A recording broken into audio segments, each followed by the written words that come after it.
I have one thing to say. I see the usual game. Yeah, that works. Dope addicts are. Mm-hmm.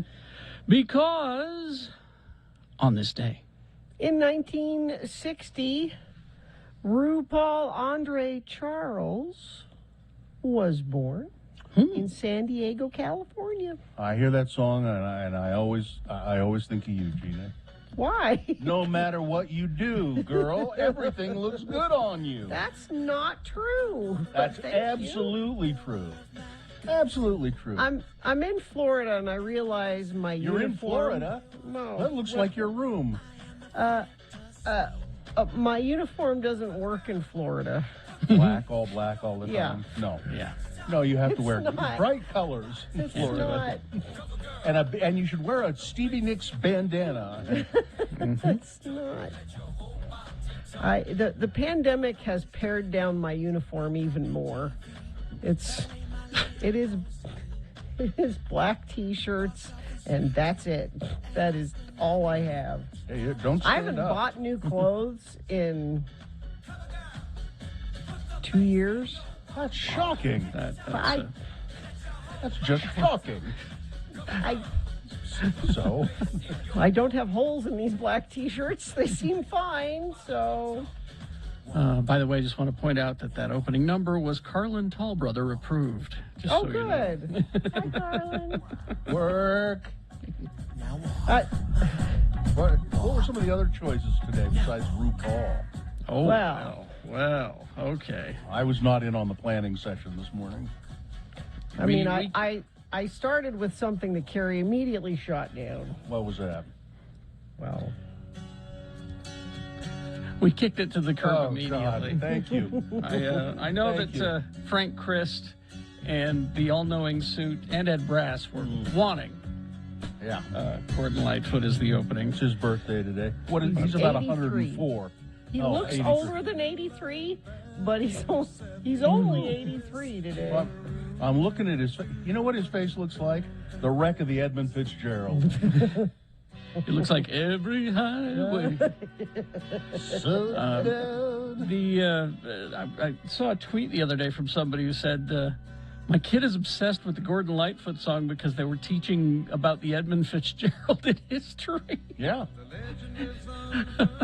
It's he's considered in Canada to be a highly influential and a respected musician. Carrie, was that for the critical shipwreck theory class? Is that where they learned about? I don't know. I don't know. I wish I'd have remembered. I just remember seeing the tweet going, oh, that poor guy. I just remember when this song used to come on the radio and I'd go, this is way too long. No, that was me going, this is way too long. I'm Yay. going to the bathroom. This was the perfect potty break song. Well, that's good. I wasn't in radio at the time. I had to suffer for listening to it. It's 6.5 minutes long, which was a great potty break song. So, And the winds of November come early. What else was? He's got a tour coming up. He's still of course, playing. I actually have. I used to kind of like that song. Oh, this yeah. If you could read my mind. I kind of like this song actually. Just like an old time movie about a ghost from It's a pretty song. I was like, if you could read my mind, love, you wouldn't like me very well. No. with chains upon my feet. I don't know nothing about Gordon's personal life. I don't know anything about him really, except for the He's hits. Canadian. The hits, and I was forced to play them. That's not.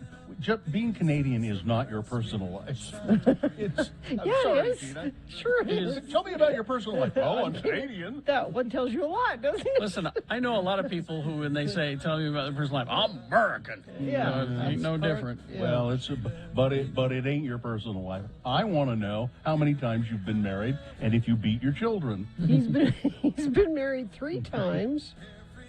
Oh, then he must beat his children. Yeah, that's the only. He is currently married, so Currently, one has stuck. no one woman can hold down Gordon Lightfoot. Well, he's married to the one who's now going to get his money. She's 60. Oh, I mean, she's got at least 20 years of travel. Yeah. What else was a possibility today? By the way, getting notice now that Gordon Lightfoot is not Carlin Tallbrother approved. Oddly No? enough, it's not. No, Now, see, I would have thought Carlin would love the wreck of the Edmund Fitzgerald. I'm kidding. I don't know how Carlin feels about Gordon Lightfoot. What were our other Damn it, choices? let's find out. It was a Hanson brother birthday. Who? Isaac Hanson, the oldest Hanson brother. Well, I thought you said a handsome brother. Well, they're a handsome. They're handsome The brothers. handsomes. It's Is that Mbop? Is that yes. He's the oldest, least handsome Hanson brother. This The younger two are cute. This is the band that you should not be having any thoughts about at all, Gina. Well, they're like 30 now, so Yeah, but they weren't when you were obsessing on them. I thought it was a cute song. They're a good little brother band. Oh, they're good boys. They're very This good is- boys. This is a good, catchy song. They're very talented. They're very good boys. How many wives have they had? I wonder. Oh no, they're super Jesus-y. Oh, are they? Oh, really? Yes, they're like homeschool Jesus. They're Oh, like, homeschool Jesus? Oh, that's So if you're so the That's- rule is apparently, Gina, if you're super Jesus-y, you can only have one wife. Is that right? in the eyes well, of the Lord. It's less likely to go through 3 wives like that un-Jesus-y Gordon Lightfoot. I don't know. Talk to I talk have to sinned Jimmy Swaggart. against you, my Lord. Talk to Jimmy Swaggart about that. Okay. Well, let's. Any other choices? Or was that Danny it? DeVito. I don't know what song we play for that, but Nothing that I can think of. no. Unless you want to play the theme song to Taxi. Yeah? Why would we want to do that? What's and there's probably a theme song. It's Always Sunny in Philadelphia. Here's for Danny DeVito. Meanwhile, in stately Wayne Manor, There you go. The Penguin. Because he was Cobblepot. That's who he was. He was a good penguin. Yes, he was. Although I forgot his name. Colin Farrell. Thank you. Colin Yeah. Farrell is the new penguin He'll coming be out good. in the Batman movie. Does he live in the sewer, or was that just No, that was just this one. There's was so just many what's his name? iterations of the penguin that was very Tim Burton-y. Yeah. This next one, he'll be what the penguin usually is a crime boss. You know, like a. Is he a good-looking crime boss, or are they going to ugly up Colin Well, Farrell? Rebecca on Geek Show was very happy about finally having a hot penguin. Yeah. But I don't think they're going to. But no. no, they of course he's an actor, so he must. They cast a good-looking actor. They want to ugly me up. Make me. Colin Farrell said, "I'd be more than happy to play the penguin if you make me ugly." Ugly me up so I can dive deep into the meaning of this character and his motivation. There are plenty of good-looking bad people in the real world. Why can't you be a This is a good-looking comic bad book, guy? Gina. It's a Gina, comic conversely, you could say there are very many ugly people in the acting world that That's- that didn't need the makeup. Right. Whenever I it's, got cast in something, I'd say, "Could you make me look better?" It's also Meg the manager's birthday today. Just while we're mentioning birthday, our What friend sort of- Meg. Meg, what song has Meg had? What is I can't. I'm sure there's a drugstore song of some sort. Working at this drugstore. Yeah. Well, we ought to officially begin the show, I'd say. I see your problem here. You got penguins in your sewer. Yeah. Want me to flush Thank that you. out for Thank you, Blaine. All right, let's get this over with. Your We're going. check-ins would be advisable. So you call us. Yes. What? Someone almost sounds like a threat. It was. Yes. Call now, damn it. 877-602-9696. We would advise you to check in with the Radio from Hell show before it's too late. You may not have a chance to do this for much longer. 877-602-9696. That's the number to call. Avail yourself of the check-in privilege while you can, because who knows what tomorrow will bring. Wendy's for breakfast. Avail yourself of this $1 biscuit sandwich thing because it is a limited time only. I went, Carrie. I went to Wendy's to get the sausage biscuit, and I felt kind of funny handing them my debit card for $1. Like it feels. I did. I'm like, well, I mean, why? don't you have the coin cup in there and pull out Next time 4 I go, quarters? I'm paying cash because it just feels weird for $1. Pull out like 5 quarters, and I think you're taken care of. It's the Wendy's breakfast biscuit with bacon or sausage. You got bacon, I'm sure. It's the oven-baked bacon, which is, in my opinion, for sandwiches, the way to go. And the sausage that Wendy's puts together, there's some kind of special magic in that sausage that makes it more delicious than the others. I'm telling you, far superior. The fresh cracked egg and the cheese on a buttery Wendy's breakfast biscuit. All of this for just $1. You've got that in your little coin cup there in the car. So swing by the drive-thru at Wendy's. Save yourself some time. It's delicious and you'll love it. Wendy's for breakfast.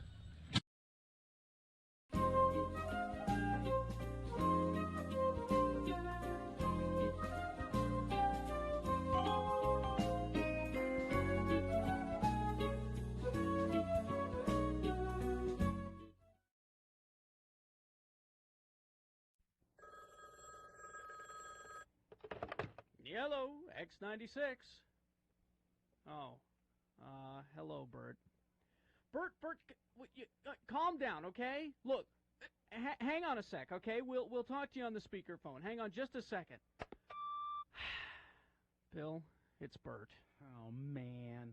Bert, again? That's the third time this week. Come on now, the guy's going through some real tough stuff right now, and we may be the only friends he has left. Well, why can't he call and cry to Dom? Dom DeLuise has deserted him, too. I mean, look, let's talk to him. I mean, he's really hurt. Oh, all right. Put him on the speakerphone. Okay.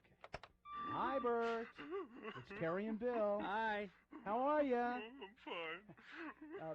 Bet you're real excited about that Cop and a Half movie finally coming out, Bert. Bill, Cop and a Half has been out for a year, and it was a stiff. Bert, I saw that movie. It was great. I bought my own copy. You were great. That kid sucked. Yeah, sorry, Bert. Thank you. Well, hey, how's Lonnie doing? Bill, Lonnie dumped him some time ago. Don't listen to him. She's a lying bitch, Bert. You're better off without her. And she looks like hell. Yeah, she looks like a mortician does her makeup. Yeah, she looks awful, Bert. Not like you. You look great these days. Yeah. Saw you on Evening Shade the other night, Bert. Hey, you doing something different to your hair? His hair fell out years ago. Nobody can tell, Bert. It looks great. Very natural. Oh, yeah, it's very nice. You must be paying big money for those rugs. Oh, listen, Bert, I'm real sorry. I mean, you call us up so that we can cheer you up, and, well, I just don't think we're doing a very good job. No. Bert, is there another old friend that you can call? I know, Bert. You ought to call Dinah. What's Dinah Shore doing? Way to go, Einstein. Dinah Shore has been dead for months. Oh. Well, how about we have him call Sally Field? Is she still alive? You idiot.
Okay, 6:22. Let's get this over with. All right, we're gonna have some Mill Creek coffee here, of course. Oh, is it time? Mill Creek coffee.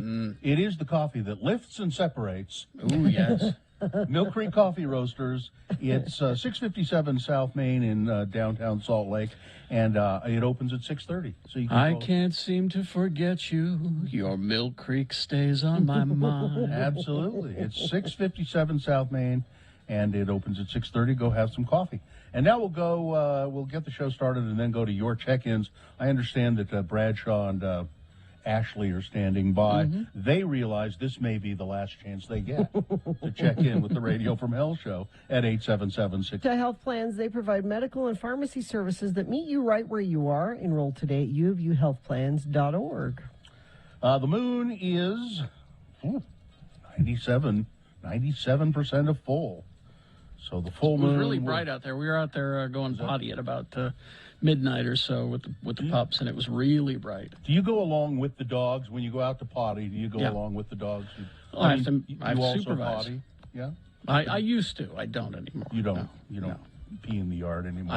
I have grown up a little bit. Well, we don't have the deer problem as much anymore, so I know it, Trying to we mark don't- your territory. doesn't make sense. It's Yeah. it kept the deer away, kind of. Anyway, the moon will rise today at 4:27 p.m. Today being, it's. I got mixed up. I thought yesterday was Wednesday, but today is Wednesday, and it's the 17th day of November in the year of our Lord Jesus Christ 2021. This is the Radio from Hell show for the time being, starring the Lords of Morning Radio, Kerry Jackson, Bill Allred, Gina Barberi.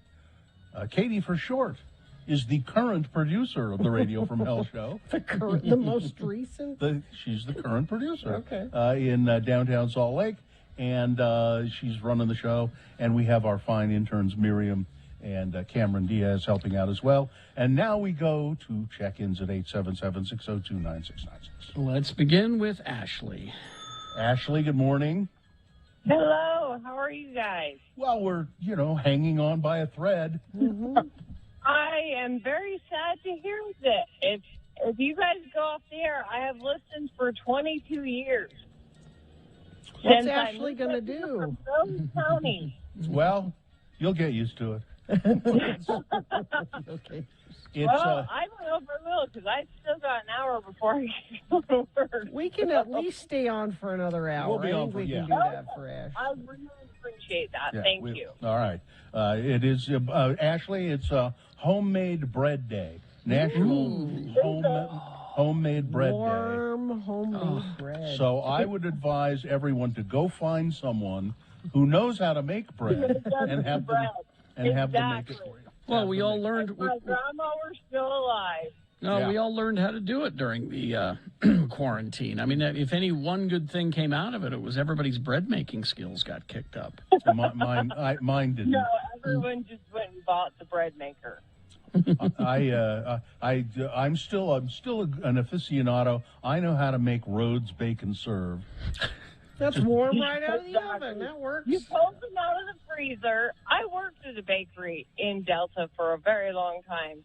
I know how to defrost dough. I know how to defrost dough. I can defrost I have dough. skills. Ashley, thanks for checking in with us, and Yeah, yeah. hang Glad in you there. guys are still here. All right. Thank you, Ash. All right. Let's go to Bradshaw now. Bradshaw. Good morning. Ah, Morning. I was kind of sad yesterday. Nobody called to say welcome back, Gina. That's true. Not one Hey. phone call for check-ins. Yeah, I guess they I don't can't care believe that it. I'm back. I think Well, that's we probably missed you. true. Oh, thanks, Bradshaw. No, You didn't call Bradshaw. either, you know. Bradshaw, are you speaking for the entire audience? You say we. Well, that and the voices inside my head, we all missed you. Oh, I see. Oh, well, thank you. You have a calming effect, I think, I don't know about that. Ooh. Gee, I aggravate. that's what a compliment. You Well, have a well, no, calming effect. No, we are a bummer, we've been told. So it's kind of depression. He's mistaking depression for calming because he's just like, oh, I give up. I give up. Well, there was tunes that went unnamed, celebrities that nobody knew anything about. That's true. Your wackadoodle skills were missed. I'm glad you noticed, Bradshaw. All right. The boys were fighting amongst themselves. They didn't have you around. Bradshaw, you will be calm. There we go. That'll calm him right now. Hey, Bradshaw, have a lovely day, okay? Thank you. Thank you. You too. All right. Goodbye. Traffic, please, Gina. Okay, let's see if there's issues this morning for you to deal with. I don't think there are. Let's see. Are there any obscure celebrities in the traffic there? Oh, look, there's Marg Helgenberger right there. She's on the side of the road. No. What? Somebody up no. for lithium. Get the. If you see obscure celebrities or animals running in the road, you can text us and let us know, 33986, and I'll pass it along to friends of the program. Be prepared for your day. Watch 2 News this morning on KUTV2 from 4:30 to 7 a.m. All right. Let's see. We will take a break. We will be back. We've got not only news, big boy news and opinioendo in the next break, but also in the next break, things that must go. Oh, yeah. Thanks all for of that. reminding me. Thanks. So stand by for all of that coming up. And don't forget, of course, that at 7 o'clock we got our cash giveaway. It's the $1,000 a day.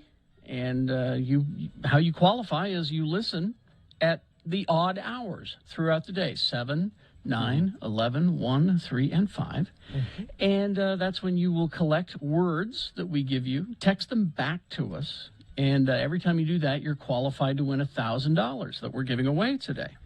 You could qualify once and possibly win, but if you qualify all 6 times, your chances of winning are increased.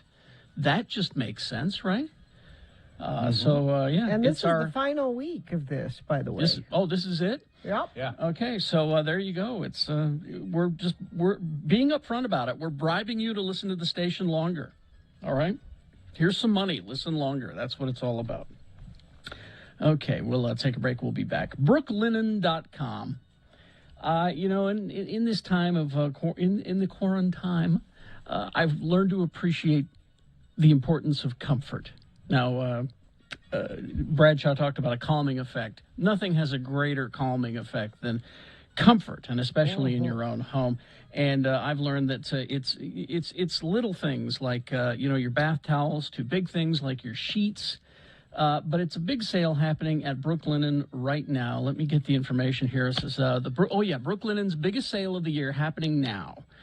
But now, if you're listening after the sale, if you're hearing this on a podcast, you can still save. Visit brooklinen.com. Use X96, that's the code, for $20 off of your first purchase of $100. That's brooklinen.com, BROOKLINEN.com. Enter the promo code X96 for $20 off your first order of $100. So go to the gift guide there. Take a look. It's not just, the things that I've been talking about. There's art there. There's candles. There's, masks. There's all kinds of things to make your life more comfortable. Essentials for your space. So go to brooklinen.com. Enter the promo code X96 for $20 off your first order of $100.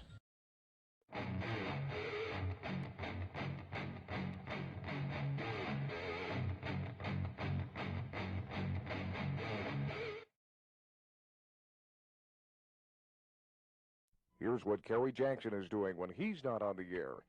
Well, Kerry, our session is nearly over. So let's get right down to it. What would you say is your biggest problem? Oh, I'm just a little depressed. I don't know why. Well, perhaps it's something holding over from your childhood.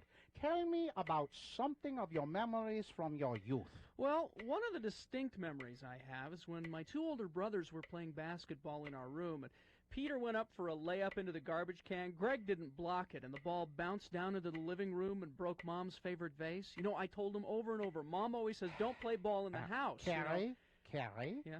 that was an episode of the Brady Bunch. Oh. Okay. I do distinctly remember when we almost had to get rid of my dog Tiger because we thought that my sister was allergic to him, but it turned out just to be Tiger's dog Carrie, shampoo, and so... that was also an episode of the Brady Bunch. Yeah, that's right, that's right. I do remember when some bullies at school were picking on my little sister because she had a lisp. Brady Bunch, Carrie. Brady Bunch. God, Doctor, you've been right all this time. I have been living in a fantasy world. God, this is so embarrassing. Is there some sort of traumatic event that happened to cause this? I never got over the fact that our maid Alice was married to that butcher Sam. God, I wanted her for my own. Excuse me for just a moment, please.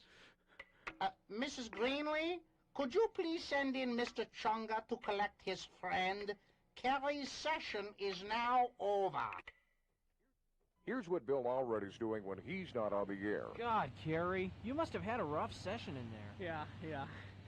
It's good to get out into the air and walk around, though.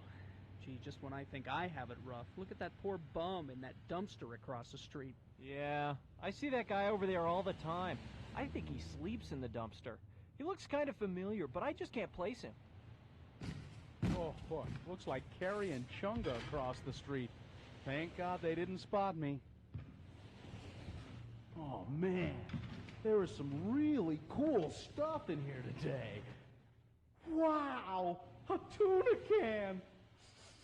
Oh, cool. I think there's some tuna in it.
And just real quick, though, before we get to news and things that must go, for people who say that The Simpsons has lost it because they've been on so long. I hear that all the time.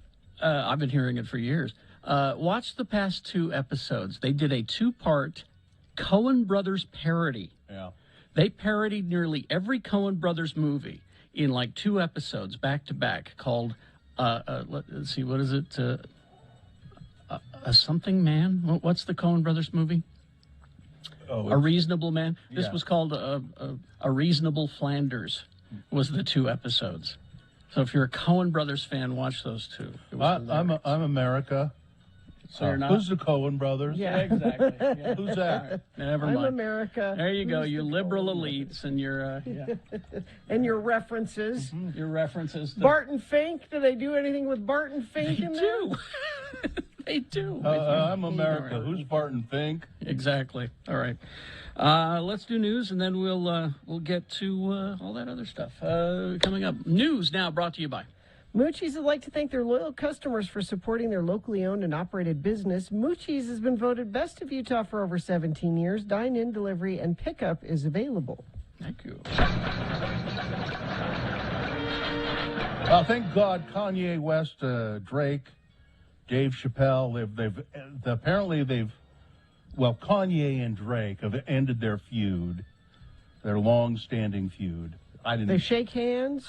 I didn't know. Hug it out. Did they hug it out? They They should hug it out. I thought No, it was Kanye and they Jay-Z. put their differences aside. Oh, I thought it was Kanye and Jay-Z that were feuding. Kanye feuds with lots of people, and in this case, this one is Drake. They put their differences aside, which I don't know if that means they hugged it out or what. But Kanye posted a friendly photo of the two together on his Instagram account, and that's just wonderful news. Sure. The rift has been smoothed over. And then Dave Chappelle came along and said, well, now that you two guys are friends again, let's all three of us hang out, okay? And Really? they said, okay. Jeez. And there's a picture of them together, and it's sweet. Yeah. It's really sweet. Now, maybe you saw this and you were kind of fooled by it. I was briefly for a minute, and then I thought, no. This is too good to be true. Laura Ingraham, on her talk show, conservative monster, getting into a conversation with the guest and doing this "Who's on first" routine with the guest. Did you see it? I did. It was a bit. Did they officially say that it was a bit? The guest, his name is, I can't find it now. I have it here if you give me a second. He said, yeah, we planned it. Shows today. You know, I was watching an episode of You where measles came up. Wait. When did I mention measles? I don't know. It was on You. Wait, what was on me? What are you talking about? Is Raymond even hearing what I'm saying? I never had the measles. Was on You. We The never show did. called You. We never did a measles and vaccine episode. Is this a joke? I know. don't even know what you're talking about. It was on You. It was on You. I've never had, Raymond, I've never had measles. What are you talking about? This is stupid. It was an episode of a show, Laura. What's it called? You. What is he talking about? It's called You. I've never done a show on It's- measles. I just completely At get second now- hearing, it's even more obvious that it's... Yeah, because the first time I watched it, I was like, why doesn't he just say it's a show called You on YouTube? He never does that. And I'm like, is he stupid? So the star of that show, Penn Badgley, he weighed in on it too. Listening to it, he said, it's obvious. He's waiting for her to say these things. He's huh? Yeah. But there are people out there who still think, and it's tempting to want. I mean, you want to think, boy, are they really that stupid? Is she really that stupid? Well, because previous evidence proves that they are both that stupid. Well, you know, Laura Ingraham may be many things. I'm not sure she's stupid. She's evil, that's for sure. Pfizer is submitting its experimental pill now for COVID-19 for authorization in the United States, setting the stage for a likely launch of the promising therapy in the coming weeks. The company's antiviral, which will be sold as Paxlovid, is one of a handful of pills that have recently been shown to significantly cut hospitalizations and deaths among people infected with COVID-19. This is wonderful news. I think everybody is going to, you will see everyone in America at some point having a big bottle of these in the medicine cabinet. Just Everybody. in case. Yeah. They'll be there, and you will take them if you feel the symptoms of COVID. You take your COVID test. You go, oh, I got it.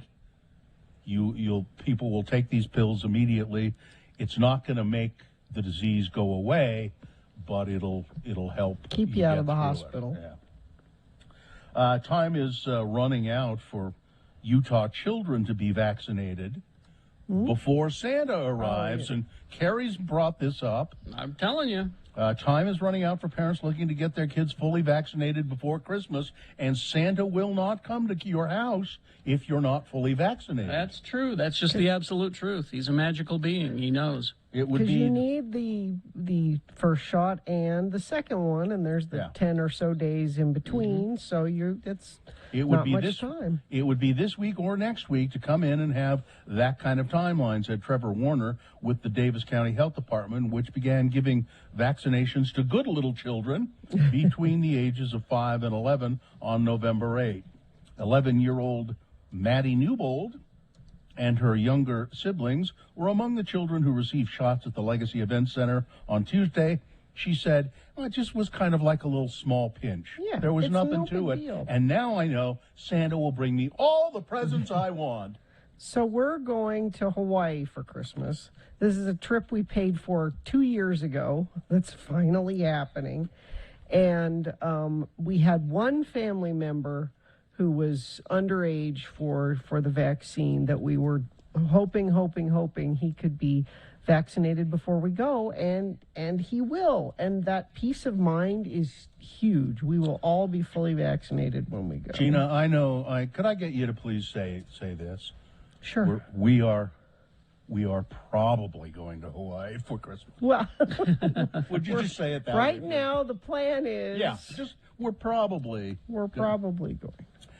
Concerned about the fast-growing approaching. No, never mind. Concerned about the fast-approaching winter, the Salt Lake City Council has approved a plan to turn a North Temple motel into an overflow homeless shelter.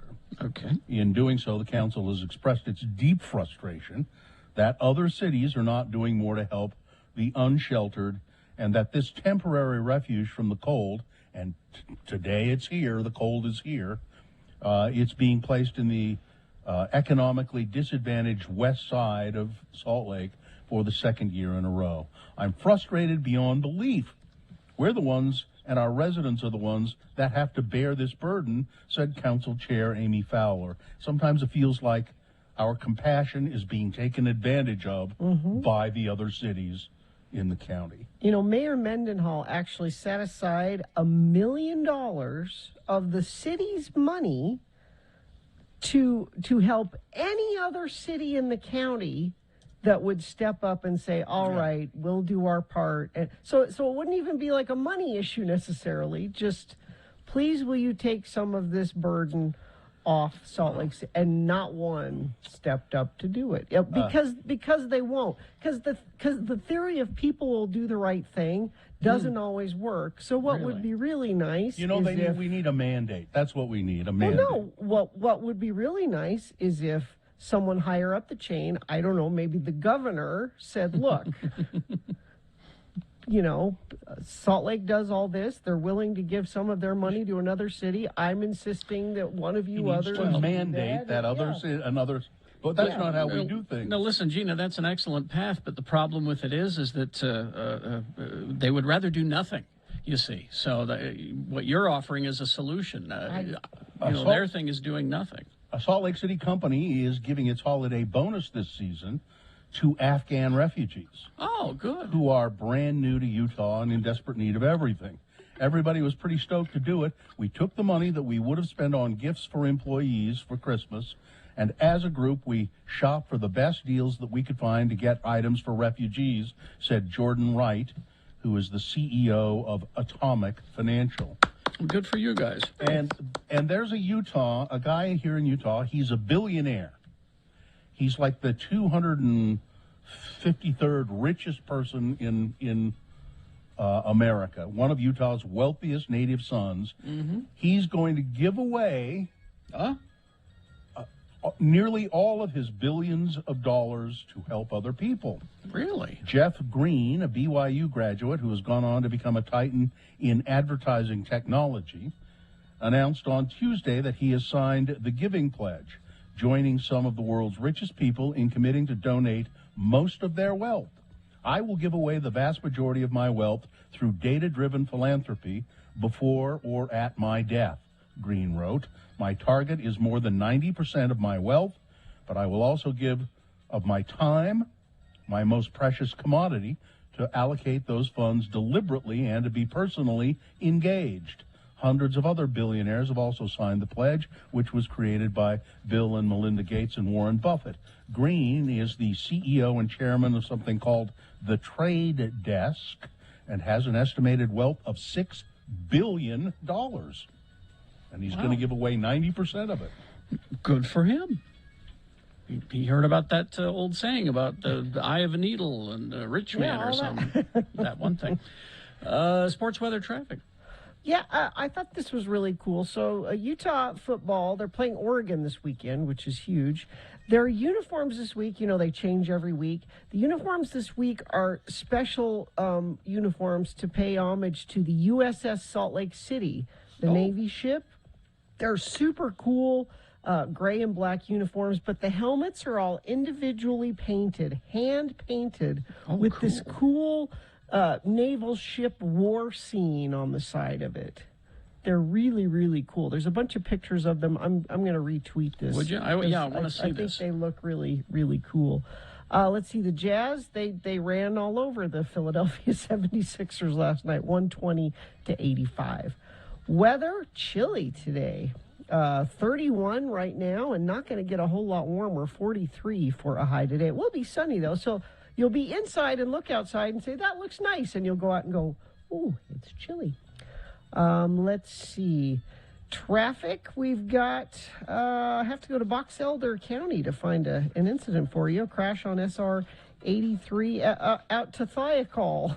That's where the only accident right now is. If you see something you think friends of the program need to know about, you can text us 33986. Check out the Gateway's Lights On celebration Saturday, November 20th from 7 to 9 p.m. They'll flip on the holiday lights with live music and brand new Winter Wonderland art installations for snapping the perfect holiday photos. Learn more at visitthegateway.com. All right. Things that must go now, brought to you by. Get to Strong Volkswagen during the Sign and Drive event. All you need is a signature, plus you get a lifetime warranty, no charge. Get details and unlock stronger pricing at strongvw.com.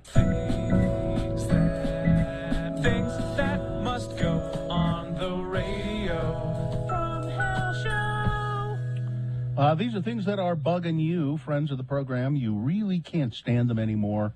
You say, I know what I'll do. I'll write down my things that must go in an email and send it to Radio from Hell. And maybe if they read it on the show, I'll feel better. And maybe, and I know this has happened, it's like a miracle in some cases. These things that must go do go. Like a miracle. They just disappear from your life. So send your must goes to Radio from Hell at x96.com. Put must go in the subject line. I have just, I think, just one of my own before I start today. I've heard it now. It's the first one I've heard. I don't ever want to hear it again on the radio or see it on TV or anything. They use the phrase, Christmas is right around the corner, so I hate that. And then they go to, it's old Scrooge. Old Mr. Scrooge, and they're using Scrooge in an advertisement. It's for Peloton. But it doesn't matter what it's for. It's using Ebenezer Scrooge in any kind of a Christmas. Don't do it anymore. Don't ever do it again. Let's see. This is from. Doesn't say, but it says. People that walk or ride their bikes on rural county roads in Tooele and act like they just own the road. They must go. This is a huge problem. In Tooele, in the rural county roads. My things that must go are Gavin from Charlotte wanting to assault the security guard at the Ralph Lauren store because he refused to wear a face mask handed to him. pretty specific. Very. The lavender bleach spilling in the backseat of my car must go. Thus, my car smells more like bleach than lavender. In honor of Veterans Day that passed, a certain tech sergeant wanted to print her unclassified work on my printer designated for secret military documents instead of walking 20 meters to an unsecured printer after trying to pull rank on me. Don't pull rank. Conservatives comparing LeBron James crying over Kobe Bryant's death to Kyle Rittenhouse crying in court for his actions in Wisconsin. That's a stretch. Here's something that must go. Nick Davis not being able to drink an IPA because the liquor store's closed on Veterans Day. Did Nick send this one? No, but I remember him bitching about it. Okay. The one Instagram girl from Florida dancing sexily at her military veteran dad's funeral while wearing half a jacket and showing off her cleavage in one shoulder. Oh, that was a boner candidate. Oh, okay. Gina being charged $900 for returning the car rental at a different airport. Thank you for letting me listen. Tony. All right. Carrie? This one from Haley. Radio stations and stores already playing Christmas music. It's not even Thanksgiving. That's what she says. It's not even Thanksgiving yet, and they've started the day after Halloween. Nothing puts me out of the holiday mood like listening to chestnuts roasting on an open while cleaning up my kids' Halloween candy. Next, the girl in my spin class who comes in late every time, plays on her phone the whole time, redoes her hair halfway through the class, and oftentimes puts on her headphones. Why do you bother coming if you aren't going to participate? Go to a bike out in the regular gym, not the group class. You're screwing your team up when we do challenges. Participate or leave. Oh, okay, I see why she's... All right. Finally, the cable work going on in my neighborhood. When you live in the cul-de-sac and they block the street at the end, how the hell are you supposed to get out? And then they park their big trucks and utility trailers in the middle of the circle, so at least 4 of us can't get in or out of our driveways. Thank you for letting me listen. And finally, this one... does not say who it's from, so I won't say who it's from. Things that must go. The email chime during the show. It's subtle, but during drops, it's audible and befuddles me. Well, if you'd get people to stop emailing me, all right, that it would stop. Writing an online review that begins with, if I could give them 0 stars, I would. Well, you can. That obviously isn't an option. You don't need to specify that.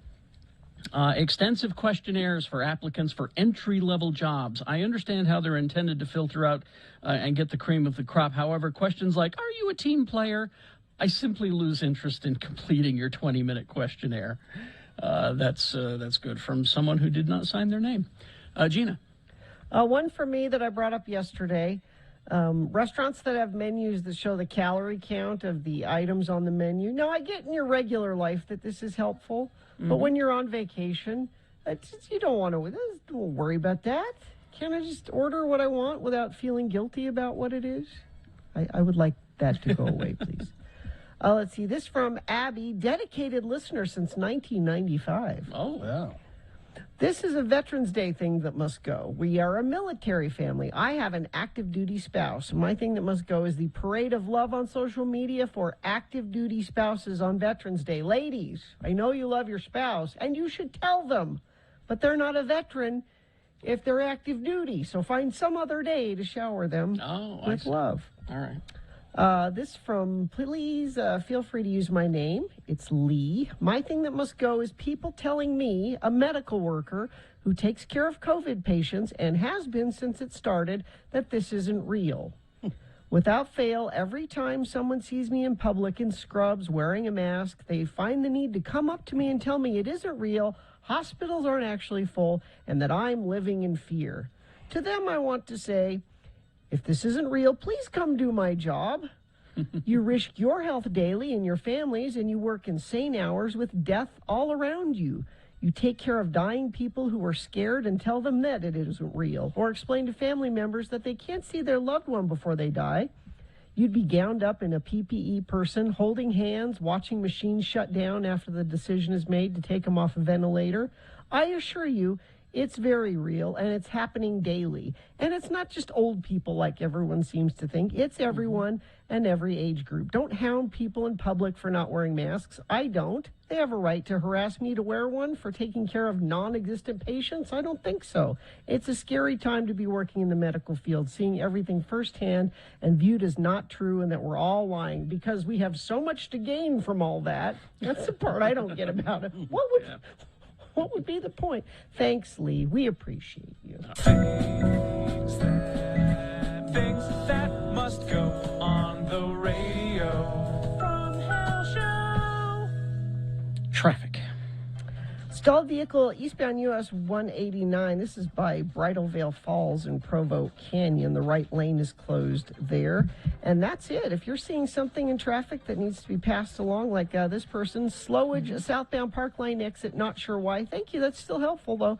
They sent that in via text at 33986. Your first keyword for the day in our $1,000 a day giveaway right after these messages. BigOTires.com. Yeah, listen, it took me a while to figure out that, so they're having a Black Friday sale at Big O Tires, and it says in the copy that we have here, B3G1. And I thought, what the heck is that? Yeah. Well, but I know, but it took me a while to figure out, buy 3, get 1 free on select sets of Mesa tires. And that's great. $100 instant savings on Cooper tires, and $140 instant savings on Michelin tires at Big O Tires. Now, that's a sale going on right now through the 29th of November. So take advantage of those savings at Big O. And, you know, they're locally owned and operated, and there's probably one right in your neighborhood. Oh, yeah, absolutely there is. Yeah, and get to know them. They get to know your car. They're terrific people. They'll get your car ready for winter, too, not just with winter tires, but they'll give you a free multi-point vehicle inspection. Make sure you can handle all your winter conditions. You should go find the one near you by going to BigOTires.com. So, you know, I realize I haven't talked a lot about food on the trail, and I'll try to send you some pictures. I've actually taken some pictures of plates of food that I've been eating, but it's really interesting. All the places we stop at tea houses for food, and you know, lunch and dinner, and generally we'll have hot black tea. And then you can order, there are a variety of things on the menu, and they're all kind of the same. You know, you can get spaghetti with meat sauce, spaghetti with tomato sauce, spaghetti with a fried egg on top. And then there are also various local things that you can have. For instance, tonight I'm having Sherpa stew with vegetables. And if I want to, I could have Sherpa stew with vegetables and meat, and that would probably be buffalo meat. I decided I could have a steak. It's a buffalo steak. I'd have thought, I don't think I want a buffalo steak. So there are all kinds of things you can eat. And the service is really pretty good. It's not very crowded up here at this time of the year, and so the service is pretty fast, and they bring stuff out. But it's, I don't know how to describe. It sounds like normal food, but it isn't. It has a really all of it has a very odd kind of twist to it. It's good. It's filling. But it all has this kind of, like I had a tuna sandwich today. I said, let me try a tuna sandwich and a bowl of soup. Well, the tuna sandwich was just a canned tuna on bread that had been heated up. And I don't think there was anything else on the bread. Just tuna and bread, and then it had been heated up. It was a little odd, but believe me, I ate it. And then one of my favorite things, though, is potato time with the Sherpa guys who are carrying our stuff. A great crew of guys carrying our stuff, and they all gather around and have potato time. There's a big plate of like red potatoes, so back home, small red potatoes, and they bake them up and they take them in their hands and they rub the skin off of them, and then they dip the potato in this kind of hot, spicy pepper. Chili pepper stuff.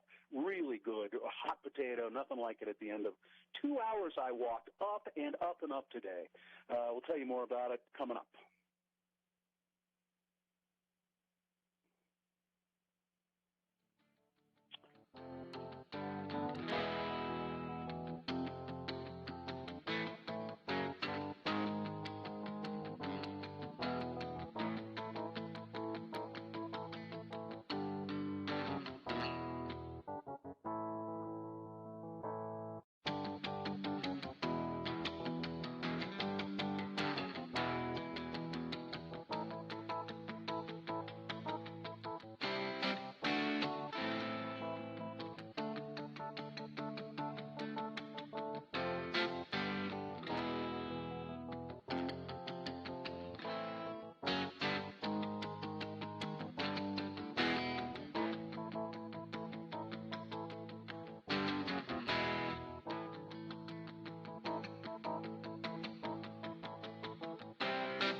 It's that time for your keyword, the first one of today for the 1K a day cash bribe. Now, we give you a keyword on the odds, as Carrie likes to say, 7, 9, 11, 1, 3, and 5.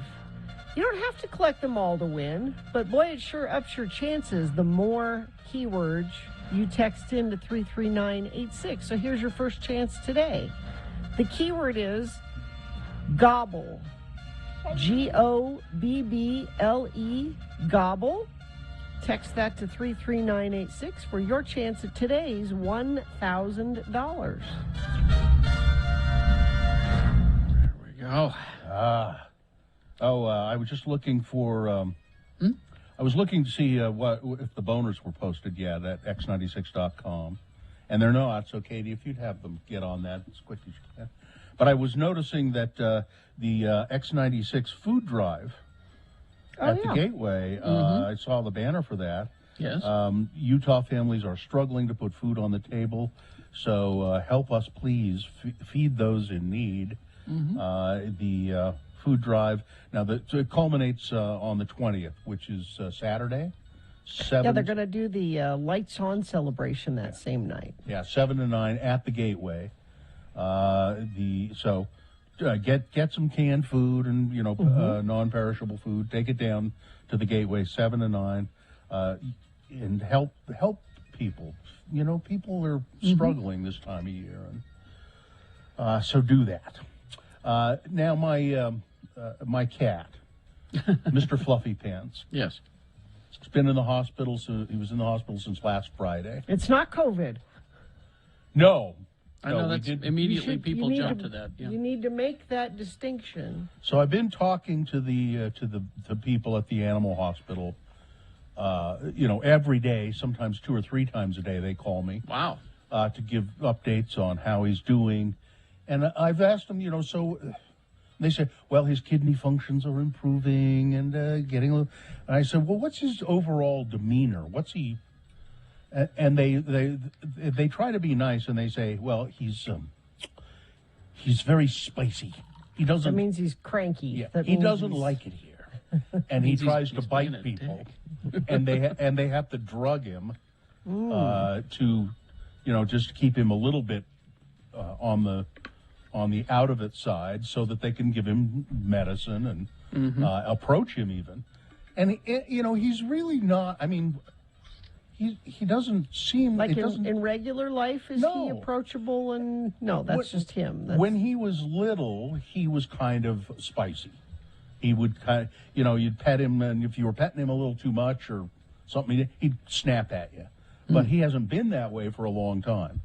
So, but they said, he's definitely got a, and you could tell that the people at the animal hospital, they kind of like it, because it shows that he has a fighting spirit. Yeah. He He's doesn't not just want to like be here. sleeping all day and not. Yeah. He doesn't want to be here. He doesn't like us. That's a good thing. And they've been, taking care of him and trying to nurse him back to health. And finally, yesterday, they said, it concerns us. He's really not eating. It was the day before yesterday. And said, well, maybe you could come down and maybe you could feed him. So my wife and daughter went to the animal hospital with some of the food that he eats here, and he was at first he was like, "Stay away from me," even to them. And then he realized who it was, and they said you could just see him kind of, "Oh, thank God, they're my people. Thank God you're here." And he jumped up on the table where the food was and started to eat it, and then he let he was being pet and so forth. And so the vets called me the next day and said his kidney functions have improved. It's still not the best, but he's just not eating. We think he'll improve at home. Maybe you should just take him home and see if he'll improve there. So I brought him home yesterday afternoon. And he is, you could tell, just like, oh, thank God. Well, like how we all are. We all feel better at home. It's so amazing to see it. Yeah, but it's sort of amazing to see it in a dumb beast. You know what I mean? It's like, it's like he's just like, and we put down a dish of food, and he just goes for so he's good. Went for the food and just started eating it and eating it and eating it. And as a matter of fact, he ate it, and he got sick because he ate so fast and too much, and he threw it up. And then he's drinking water, and then all he wants to do is sit on my wife's lap, and just sit there and my wife. We were watching TV, and the kid, Mr. Fluffy Pants, is on her lap. She's petting him, and she went, "Oh no, I think he's gone." What? I said, "What?" And she said, "Well, he keeps twitching, and now he's just not moving. He's just." And I went, "Look," and I went over there, and he was just. He was not gone. He was like so zonked with, I'm tired and I'm tired and I'm relief? here and I'm safe. It was a passed out from relief. Well, welcome to my world. Is that you constantly have to check Ripley to see if she's still breathing. When she gets that relaxed, it's just... Well, it's just, because she stopped breathing there once. And, right. So it's a regular thing. You put your hand on her chest. And have any of your animals ever done that thing where they're super zonked out, completely asleep, and you move them and their head bobbles like they're dead? Yeah, he was like that. He was like that for a few minutes. I'm going, oh, wait a minute, come here. Hey, look, see, here he is. I've terrified myself with both Lucy and my cat Bilbo. And it's the scariest thing in life. It gives me a new appreciation for Mr. Fluffy Pants. So. Oh, good. I mean, I had taken him for granted. And now I appreciate him $4,500. I was going to say, we're going to get you a T-shirt that says Mr. Fluffy Pants, his picture on it, and underneath it says worth every penny. Yeah. All right. Sports, weather, traffic. Or just traffic. How about that? Or traffic, yeah. Sorry. It's okay. Crash southbound I-15 200 north off-ramp in Kaysville. It's off to the right shoulder. I think that's that earlier incident the friend of the program texted in about. And thank you for doing that. 33986 is where you send in traffic alerts, things in the road, that sort of thing. We appreciate it because we can pass it along. Check out the Gateway's Lights On celebration Saturday, November 20th from 7 to 9 p.m. They'll flip on the holiday lights with live music, brand new Winter Wonderland art installations for snapping the perfect holiday photos. Learn more at learn more. I keep saying visit the Gateway. It's at thegateway.com. Oh, okay. The website is at thegateway.com. Learn more at thegateway.com. Yeah. All right. Oh, there should be learn more at thegateway. Yeah, there should be two ads. Yeah, I mean, there should be. Yeah. Learn more, go to at thegateway.com. Perfect. So learn more, go to. Yeah. All right. All right, we've got boners round one coming up. Here are the candidates you'll be considering. Number one, this will motivate my employees. Boner candidate number two, officer, my buffalo refuses to be milked. And boner candidate number three, I'm an American. It's my right to be stupid. Boners round one, big boy news, all coming up after these. Don't forget, Dr. Cobble will be here after we award round one of your boners to take your questions about COVID and the vaccine and masks and all that stuff. So have your questions ready as soon as we award round one of your boners. Right after this. Hoops Vision Correction, HOOPES vision.com. I could see clearly that Mr. Fluffy Pants was very relaxed. Not dead, but very relaxed. And I could do that without glasses or contact lenses because my good friends at Hoops Vision fixed my eyes years ago, as they did with Carrie. Oh, yeah. And, no, we're all of our family members. Now, we're heading into the winter sports season here soon. And, boy, wouldn't you like to get rid of those glasses that are going to fog up inevitably? And I just hated that when I wore glasses. Yeah. You walk inside and your glasses immediately fog up. Where'd everybody go? Hoops Vision, they right now they have $800 off the procedure, so that's just incredible. Call and book your VIP consultation right now. 877-30-LASIK. 877-30-LASIK, or go to their website to book your free appointment, hoopsvision.com. Here's what Carrie and Bill are doing when they're not on the air in the distant future. The year 2525. Oh, hello, boys. Oh, hello there, Chunga. It's about time you showed up. Sorry. Still got about an hour before airtime, though, boys. Thought maybe I'd change the brine in your pickle vats before we start the show. Yeah, good idea. Mine's kind of reesty and cloudy. I mean, I can barely see you through the glass. Yeah, and my liquid isn't conducting the electrical impulses I need to blink my eyes. You guys are amazing. I don't know of any other guys in radio who could have lost their bodies to disease, have their heads preserved in vats through the miracle of cryogenic science, and still go on with the show. I bow in the presence of greatness. Yeah, and if I still had an ass, you'd be kissing it right now, buddy. Hey, come on, leave the kid alone. All right. He won't change the brine before we have to go on the air if you keep insulting him. Hey, any word on when our audio animatronic bodies are going to be ready, Chunga? Well, I called Disney and they apologized for the mix-up with the last bodies they sent you boys. But Bill, I thought you looked pretty cool with your head on Little Mermaid body. I wasn't any better off with that body than I am as just a disembodied head in a pickle vat. Who could walk on that tail? Yeah, the Country Bear Jamboree body they sent me was ridiculous. I think Bill and I are going to be much happier when they send the Chip and Dale bodies. God, ain't technology wonderful? You said it, brother. Only here in the year 2525 could two disembodied heads kept alive in pickle vats do a radio show. And still come out to be about number 15 in the ratings. Do you guys mind if I wait to change your fluid? I gotta go to the head. The head. Real funny. What a comedian. What? Oh, nothing. Hey, watch out. You're jostling my back. Out! Help, pick me up. I'm going to die. Hey, now maybe I can get a full-time gig on the Radio from Hell show. I knew someday I'd get ahead. Get ahead. Now that's funny, Chunga. Funny.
Okay. Let's see, 7:21 right now, and it is time for round one of your boner. Here we go. 3 news stories. These are examples of bad, stupid, or funny human behavior. And you will decide with your vote of these 3 candidates which one is the worst, which one deserves to go forward to Boner Fight, possibly becoming Boner of the Day. Winning here secures it a spot in Boner Dome. Then round 2 happens. 8:20, 3 more candidates. Another winner there. Both winners go up against each other. 1 and 2 rounds winners. At 9:20, that's when Boner Fight happens. That's when you'll decide Boner of the Day. But right now, this is round 1, so let's send one of these forward. 2 candidates now, a third after the news. Once you have heard all 3, then you can vote. One of you lucky random Boner voters will receive. It's our good friends IDK How. They're coming to town live at the Depot January 28th. It's the Thought Reform Tour, and we have tickets to give away to a random Boner voter. Boner candidate number 1. Well, this will motivate my employees. He's earned the title World's Worst Boss, I think, and this is an example. It's been slammed after a staff member revealed that the manager had put up a poster in the office. Oh, yeah, I saw this. That says, "Nobody cares, work harder." Yeah. A photo. That's motivating. A photo of the framed picture was posted on Reddit, sparking a furious response from some users telling the original poster that they should quit their job. The caption reads, "My boss added these all around the workplace. A place where the dental assistants are constantly running around and understaffed, but, monopoly, right?" Reddit users were quick to slam the boss and the dentist's office, with some calling the posters disgusting and shameless. I'm glad. I think it's interesting how they just sort of slip in there that it's a dentist's office. That's weird writing there. One Reddit user said, "Your boss is a piece of ass." And if I were a client and I saw that, I'd lose my mind and not come back. To make it even worse, the illustration on the sign. I didn't see the sign itself. They lifted the artwork from the Monopoly game of the guy in jail. Oh yeah, in the go-to jail. Mm-hmm. Yeah, on the orange. Nobody cares. Yep. Work harder. Yeah, there you go. Boner candidate number 1. This will motivate my employees. Here's Boner candidate number 2. Officer, my buffalo refuses to be milked. Huh? A farmer in India went to the police station the other day and took along his buffalo. He complained that the animal was refusing to be milked. What did he think the police would do about it? Well, he suspected that the buffalo was under the influence of witchcraft. It's witchcraft. Again. It's demons. You never know. It's a false flag. No, when you listen, the police have jurisdiction over witchcraft in India. I did not know that. Everybody knows that. Gina, you wackadoodle. A video showing the man seeking help from the police on Saturday over the issue surfaced on social media. The villager submitted a complaint at the police station on Saturday saying his buffalo was not allowing him to milk the animal since some past days, and he believes that witchcraft is responsible. After about 4 hours of filling out an application at the police station, the farmer went home, then came back and said, "Well, you've helped me. Now my buffalo will allow me to milk him." It. Yeah. Her, I guess. Because if it's a him, there's your problem. That would be the problem, wouldn't it? There's your problem. The devil is definitely involved there. Yeah, it's an odd situation, admittedly, but said I told the police station the guy who was in charge of the police station said, I told my officers, tell him we'll do everything we can. Yeah, well, and it worked apparently. Boner candidate number 2, officer, my buffalo refuses to be milked. Coming up in a moment, boner candidate number 3, I'm an American. It's my right to be stupid.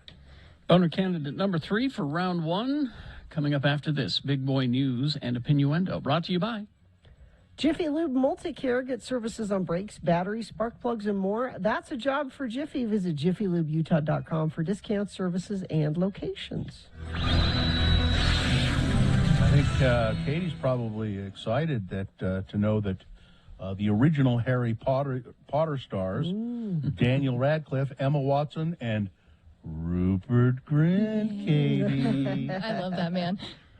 I know you do. Plus more from the extended cast of the 8 films. What the first one came out like 20 years ago? Yeah, it came out in 2002. They will reunite for a special on the streaming service HBO Max. Harry Potter 20th anniversary, Return to Hogwarts. 2001. So it's going to be a class reunion. Yes, I'm excited. I actually woke up to a. This was sent to me by one of my close friends, and I woke up to it looking at it going, oh, I know what I'm doing.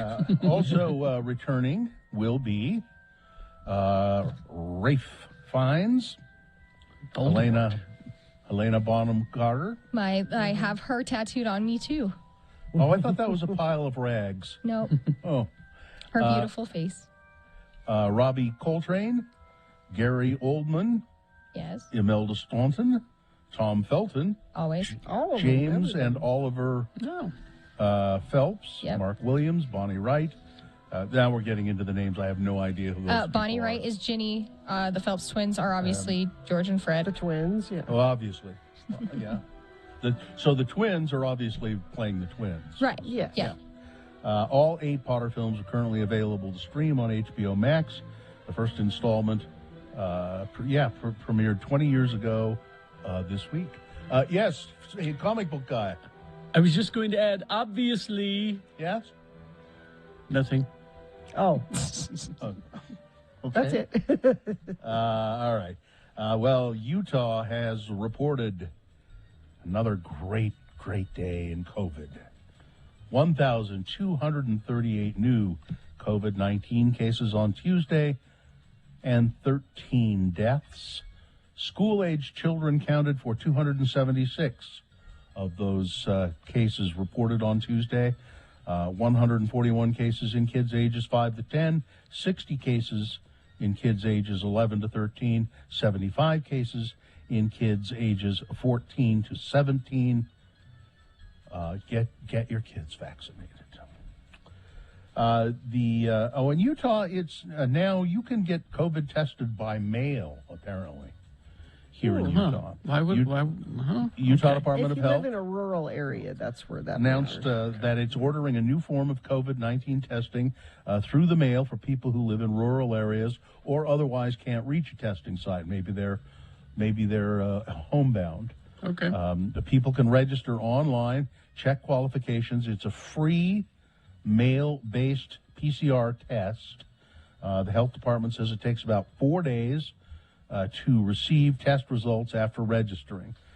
This includes the time it takes to get the test in the mail, take a sample at home, mail it back to Fulgent Genetics. Kyle Rittenhouse trial.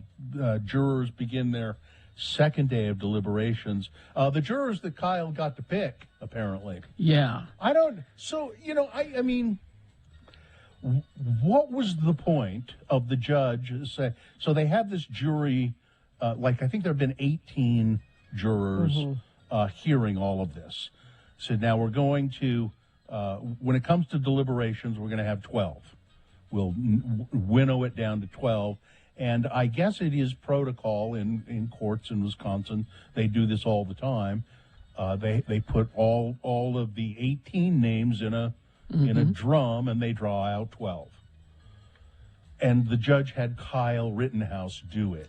Well, it'd be something fun for him to do, Bill. He's just a kid. He needs something fun to do. It'll be the last thing he does before he. Right. And so Kyle jumped down off the judge's lap. I mean, it was reached odd. in. Yes. I don't know who normally does it. Probably the judge normally does it. Not the defendant. I don't think it's I'd the almost, defendant. Yeah. I'd almost guarantee it's not the defendant. Yeah, this judge is auditioning for Fox News or OAN or Something. speaking engagements or something, podcast, I don't know. But The jury, made up of 5 men and 7 women, began deliberating the 5 felony charges yesterday morning. They've asked a few questions of the court, some more copies of various parts of the testimony, and this is the second day of deliberations. The case, the Ahmaud Arbery case, is also going on, and jurors are. That trial is still going on, and I just. So they're showing photos apparently of the gunshot, the shotgun wounds that killed Mr. Arbery, a black jogger.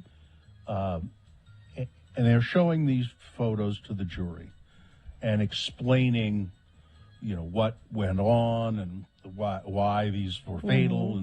And I understand that that's evidence being introduced in court. What I don't understand is the radio announcer or the TV announcer saying the images were so graphic that even the jurors were having a hard time looking at them. Usually jurors have no emotions at all. But even the jurors were having a hard time. this is the content I'm here for. Again, there's too many amateurs in the news business. Yes. I'm sorry. Too many. Well, the professionals were driven out.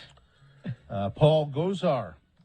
I'm not sorry that I threatened to kill AOC in this. Nobody thinks I was actually wanting to kill her. It was a just cartoon. joke. I was trying to reach younger people, and they like these cartoons where people get killed. If that's the case, then why don't you apologize to D-List? What's her name? AOC? No. Kathy Griffin. Apologize to Kathy Griffin, because that was just a joke, too. So the House is planning to vote today to censure Paul Gosar and strip him of all committee assignments. Whether they will or not remains to be seen. But that's what he faces, and if they do it, that's pretty harsh. It should. Yeah, and hey, wackadoodle. You, wackadoodle. I should have never told that story. Christmas, I know. Christmas tree shortage. There's a Christmas tree shortage. You know that? Have you heard? I'm asking top dollar for. There's no shortage at Magic Carpet It's tree. Mohammed and Wackadoodle's Christmas tree. We got plenty of Emporium. Christmas trees. I'm Mohammed, and I'm Wackadoodle. And top dollar. This is our Christmas tree emporium. We'll let you hunt and kill your own tree. $50 a foot. They're $50 a foot this year. A foot? Wow. Yeah, $50 a foot. Let's see. And, one other quick item here. This is a great little video. I'll send it to Katie, and maybe she can post it. It's a woman standing on a riverbank, and I don't know where it is. And all of a sudden, and there's a little dog with her, and she's looking out at the river, and all of a sudden you see this crocodile, a big one, swimming toward her. And she's standing on the bank and watching it, and it's swimming toward her rather rapidly, and as it gets close to the bank to land, she takes off her shoe and brandishes it in the air, and the crocodile goes, whoop, and swims away as fast as it can. Yeah, it's just hilarious to see Good to this. know. Yeah, to see this this woman. I don't know how old she is. I'm menacing this crocodile with the shoe. So look for that. All right, that's it. Weather traffic. Let's see. Brought to you by Step into $400 with University Credit Union in 3 steps. Step to the nearest University Credit Union branch or go to ucreditu.com today to see how you qualify. Chilly today, just 31 right now, only going to get up to about 43 for a high. It'll be sunny, though. It'll look like it should be warmer than it is. We warm up a little bit tomorrow, high of 54. Traffic, let's see. We have a crash. Southbound I-15 at 200 North in Kaysville. This is up in Davis County on the left-hand side there. And other than that, I'm looking at the UDOT cameras. Looks like you should have a pretty smooth commute up and down the Wasatch Front. Now, if you see something that doesn't jibe with what I just said, you can text us 33986 and correct me. Please do. Robbers Roost Campsite Cordial Rockin' Bourbon. Enjoy this rich, warming, spiced whiskey spirit straight from the bottle, or pour it in a tin cup and sip it by the fire. On shelves now at select DABC stores. Produced by Water Pocket Distillery. That crocodile video, I just retweeted it at RFH Bill, if you want to see it. All right, here's boner candidate number 3. I'm an American. It's my right to be stupid.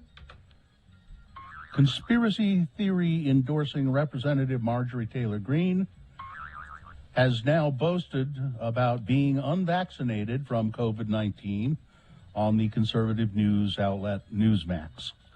The QAnon adherent, talking with host Chris Salcedo, lashed out at the $60,500 she's been fined for ignoring House mask rules. And she bombastically declared, I refuse to wear a mask. She's been pictured wearing them, though, on multiple occasions. In the airport. Yeah, and with slogans on them.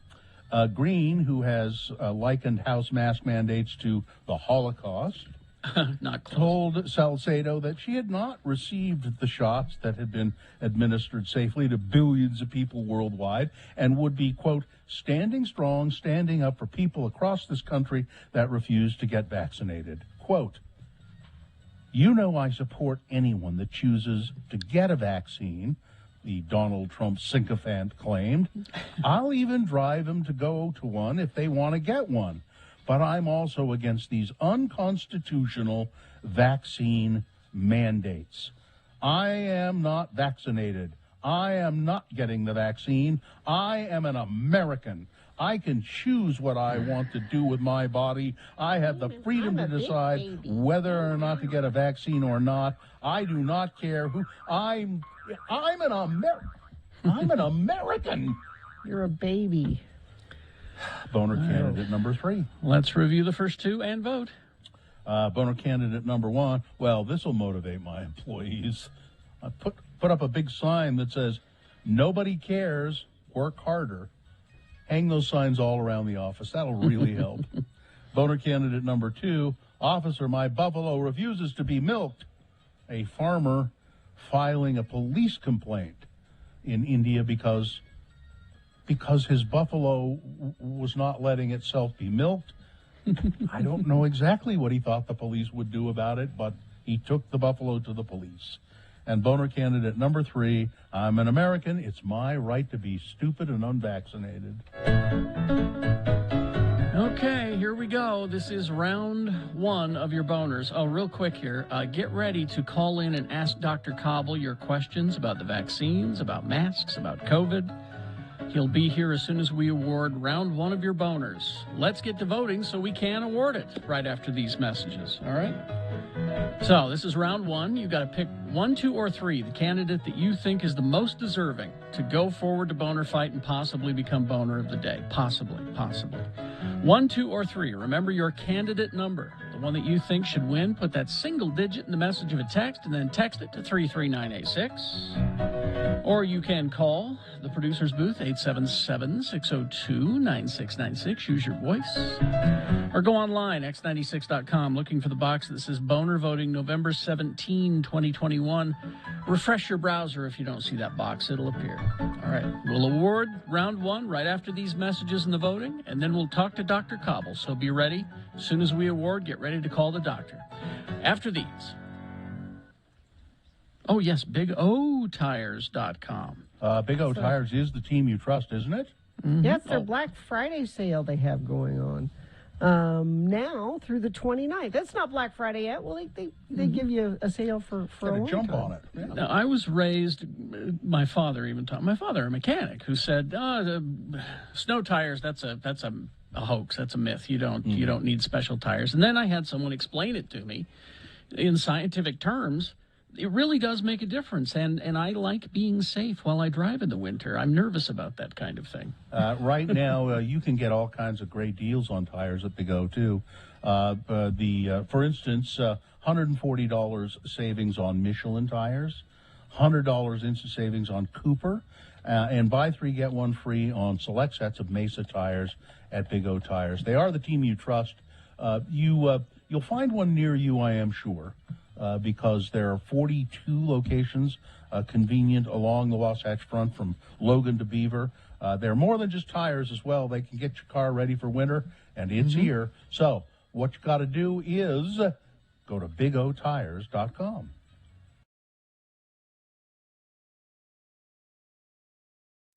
Spear. Spear. Spell it with me now. S-P-E-A-R. And now we'll use it in some dialogue. Today, our Utah friends, LeVar and LeGrand, have decided to get out of the heat by taking in a movie in the cool, air-conditioned comfort of a local movie theater. Again, the word is spear.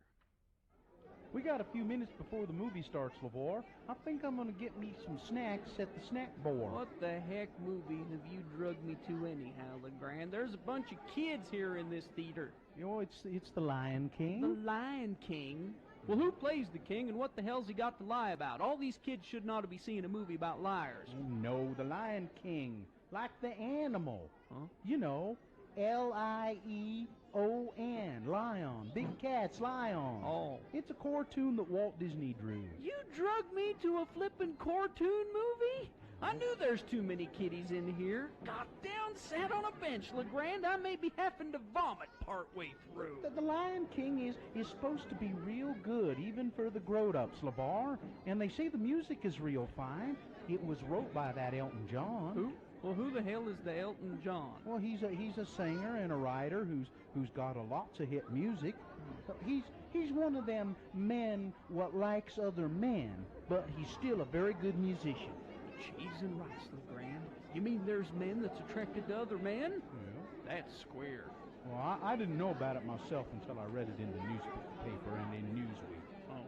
Anyhow, I'm going to the snack bar. I can't get through a movie without some popcorn and a drink and some nachos and some Junior Mints and a box of Goobers and some malted milk balls and a pack of red vines. You want anything? Nope. I got my refreshment right here, LeGrand. I sneaked in this can of Vienna sausages and one of them Army surplus MREs and this. What's that, canteen of water? Nope. Ain't water. Nope. Spear. Spear? Yep, spear. Spear? God almighty, LeVar! You better hope the usher don't catch you. Oh, yeah, like Mr. 16-year-old pimple monster's gonna be a real threat. And I'm telling you, LeGrand, if I don't catch me a beer buzz, I'll never make it through this cartoon. Hey, is Mickey Mouse in this?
7:48. Time to award round one of your boners. And that's brought to you in part by, it was a Pioneer Woman recipe. You know, Ree Drummond? It's Ree Drummond. Dree Drummond. I mean, that woman. Yeah. She's got dimples that you could get lost in. Mm-hmm. It was a vegetarian stir fry. Oh. And the key to good sex is good communication. Reveal your best pleasure at Black Velvet Boutique, Utah's locally owned by women sexual wellness resource, open 7 days a week, 595 South State in Clearfield. So the boner candidate number one put up a pretty good fight for a few minutes. I mean, really did. It had its dukes up. It was going for it. But then it got a bloody nose and backed out. Oh. It came in a distant second. And then boner candidate number two, the milking the buffalo, that didn't do well at all. No. It pretty much spent the whole round cowering behind a bush. So the winner, huge vote, 173 votes, winning boner candidate number three, Marjorie Taylor Greene. Marjorie Three Toes, as I like to call it. You kept saying that, and I kept thinking, now wait, I missed something. So I looked it up today. Yep. What's wrong with her feet? It's Marjorie They're Three creepy Toes. looking. She has demon feet, Bill. Feet of a demon. People smell sulfur. All right. That's your winner of round one. It is now qualified to be boner of the week. It'll go up against the winner of round two's voting. We'll do that at 8:20 with three more candidates. Get another winner there. Then round one and round two's boners will go against each other at 9:20 this morning. You will vote for boner of the day at that time with Boner Fight. Dr. Cobble is on the phone, and Gina has a sponsor. Be prepared for your day. Watch 2 News this morning on KUTV2 from 4:30 to 7 a.m. Dr. Michael Cobble, good morning, Dr. Cobble. How are you? Good morning. I'm doing great, thank you. I hope everyone's well. Dr. Cobble will answer your questions about COVID, about vaccines, whatever you need to know. He's probably up on most of it. And you call 877-602-9696, and we can get right to it. Now, do we have calls already for Dr. Not yet. Cobble? So call now. I have a question, Dr. Cobble. It's Pfizer, I think, is asking authorization for this COVID pill that people will be able to take if they have symptoms of COVID, and it would lessen the symptoms and perhaps keep them out of the hospital. Can you talk about that a little bit? And first of all, do we know that it works already, or is it still being developed, and how it would work and what it would mean? Yes, there are several companies that are making antiviral pills. They typically block our protease inhibitors. Lilly asked for its pill to be covered recently, and Merck, I think, did. There are, again, several companies. So it appears that they cut the virus just like the old flu pills. If you're familiar with Tamiflu, amantadine, that they appear to prevent the virus from replicating about 90%. So again, that's kind of treating it after you caught it. I think the best thing is just not to catch it at all. Sure. So these are responding to the virus once somebody has caught the virus, and they limit the time that they're infected with the virus and possibly prevent going to the hospital and dying. The way things are going, it seems as though we're just going to keep passing this thing around. So maybe we should all just have a gigantic bottle of these pills in our medicine cabinets. Try not to catch the virus, but if you do, will you be able to take them yourself, or will you have to have your doctor? Do we know anything about that? I think once they're available, they're extremely effective. So that's just another way to challenge this virus that is extremely deadly, and it's great news.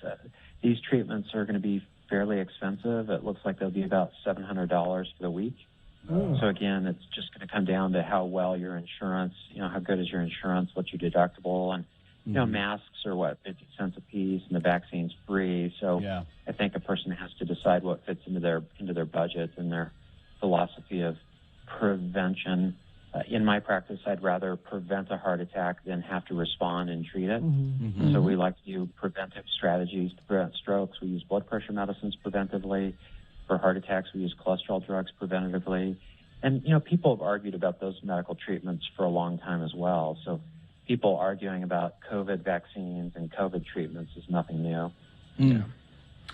Well, let's go to Heidi. Heidi is on the phone. Go ahead. 877-602-9696. There's a couple of lines open. Go ahead.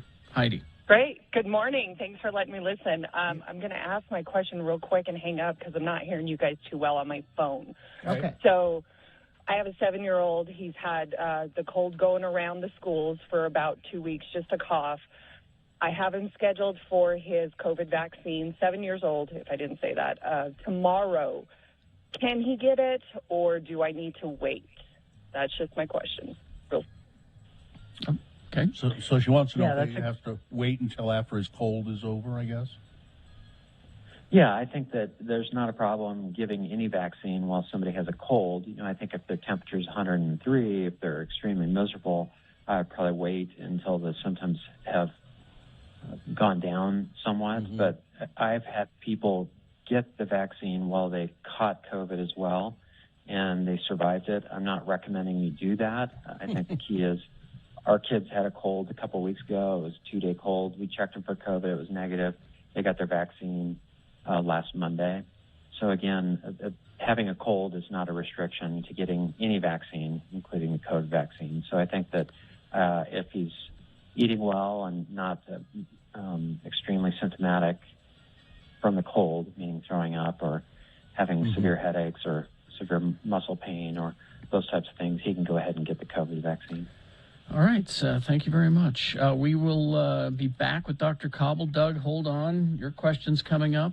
A couple of lines open, 877-602-9696.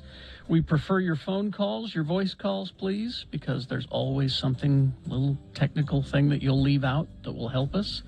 We'll take your text questions, but I'm not sure we'll get to them. 877-602-9696 is your best bet to talk to Dr. Cobble after these. Traffic, please, Gina. Crash south on I-15 just south of Hillfield Road, milepost 331. It's off to the right shoulder. Crash south on I-15 200 north in Kaysville in Davis County.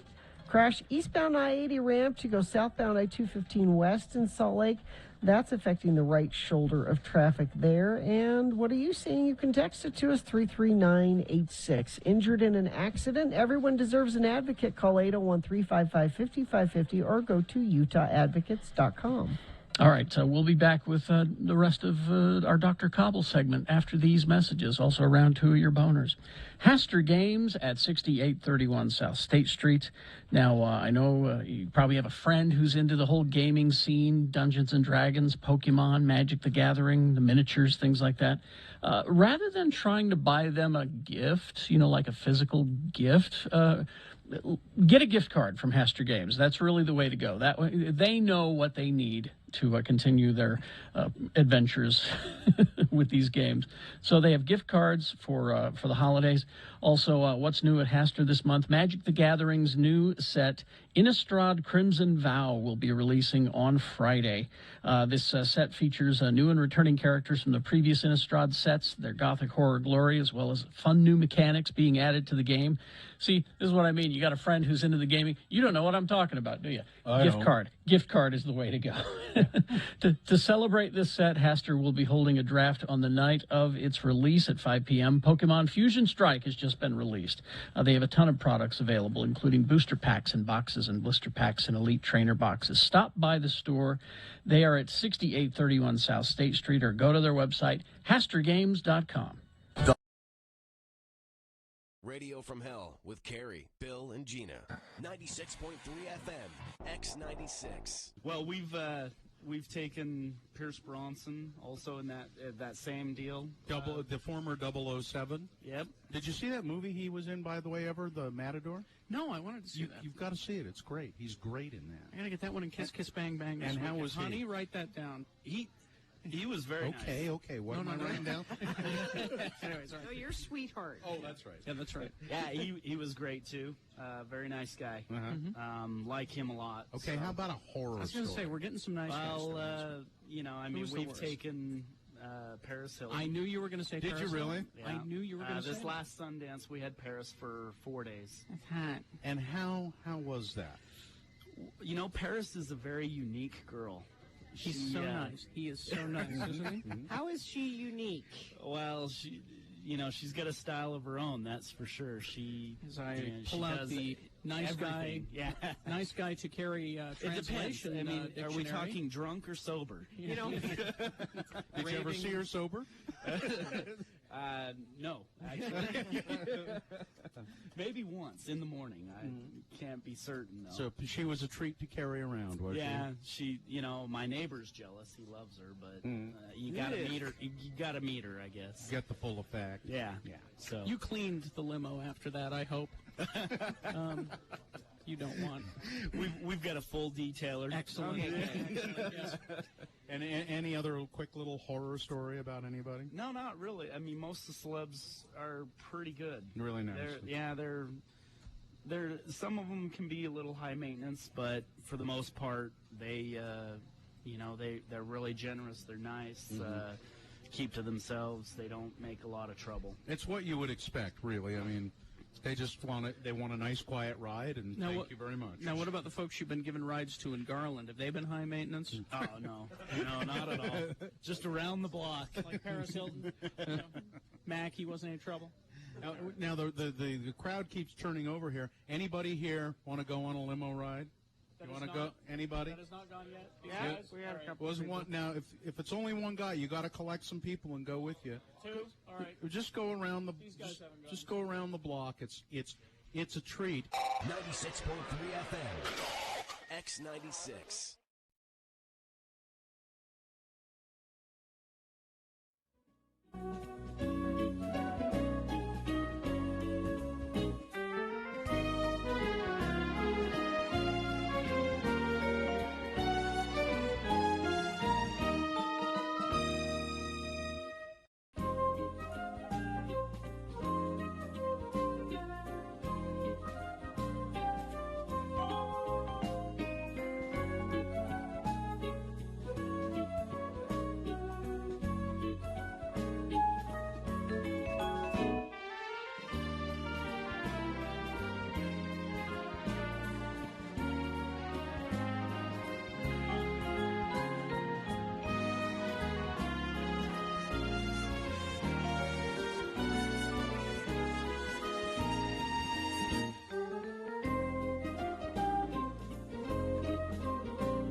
Okay, is this sponsored, Gina? No, let's dive right in. Get your shot. All right.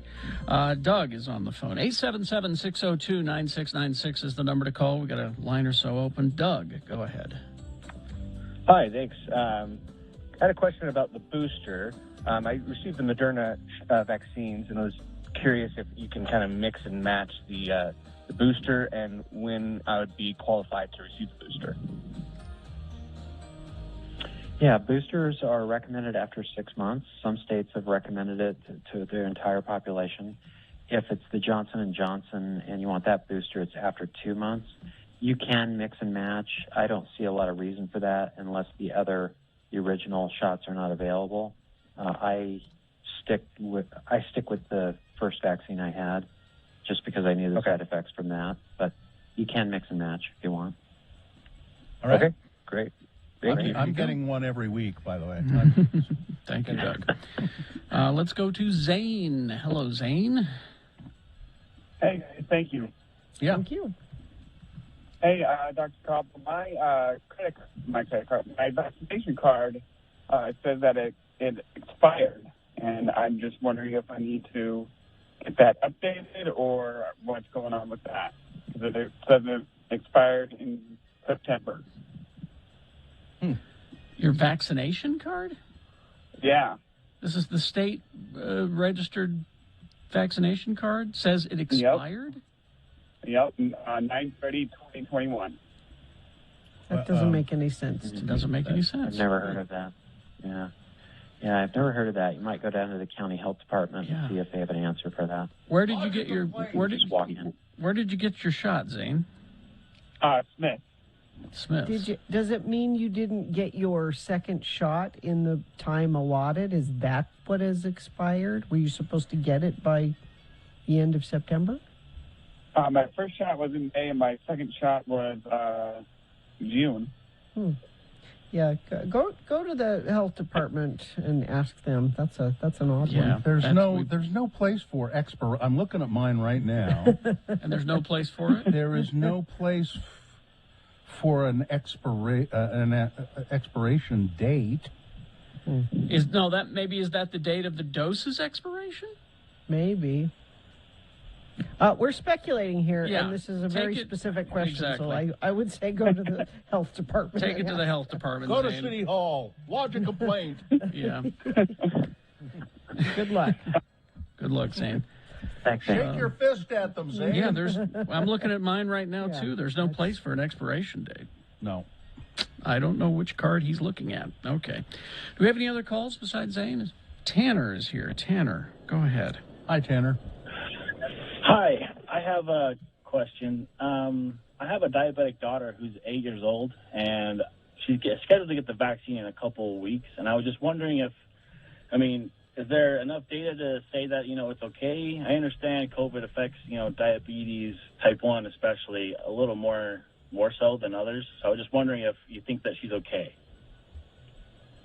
Yeah, she's the perfect person to get the vaccine. And again, the only medical contraindication to the vaccine would be anaphylactic reaction to the first vaccine, and the incidence of that's only 1 in a million.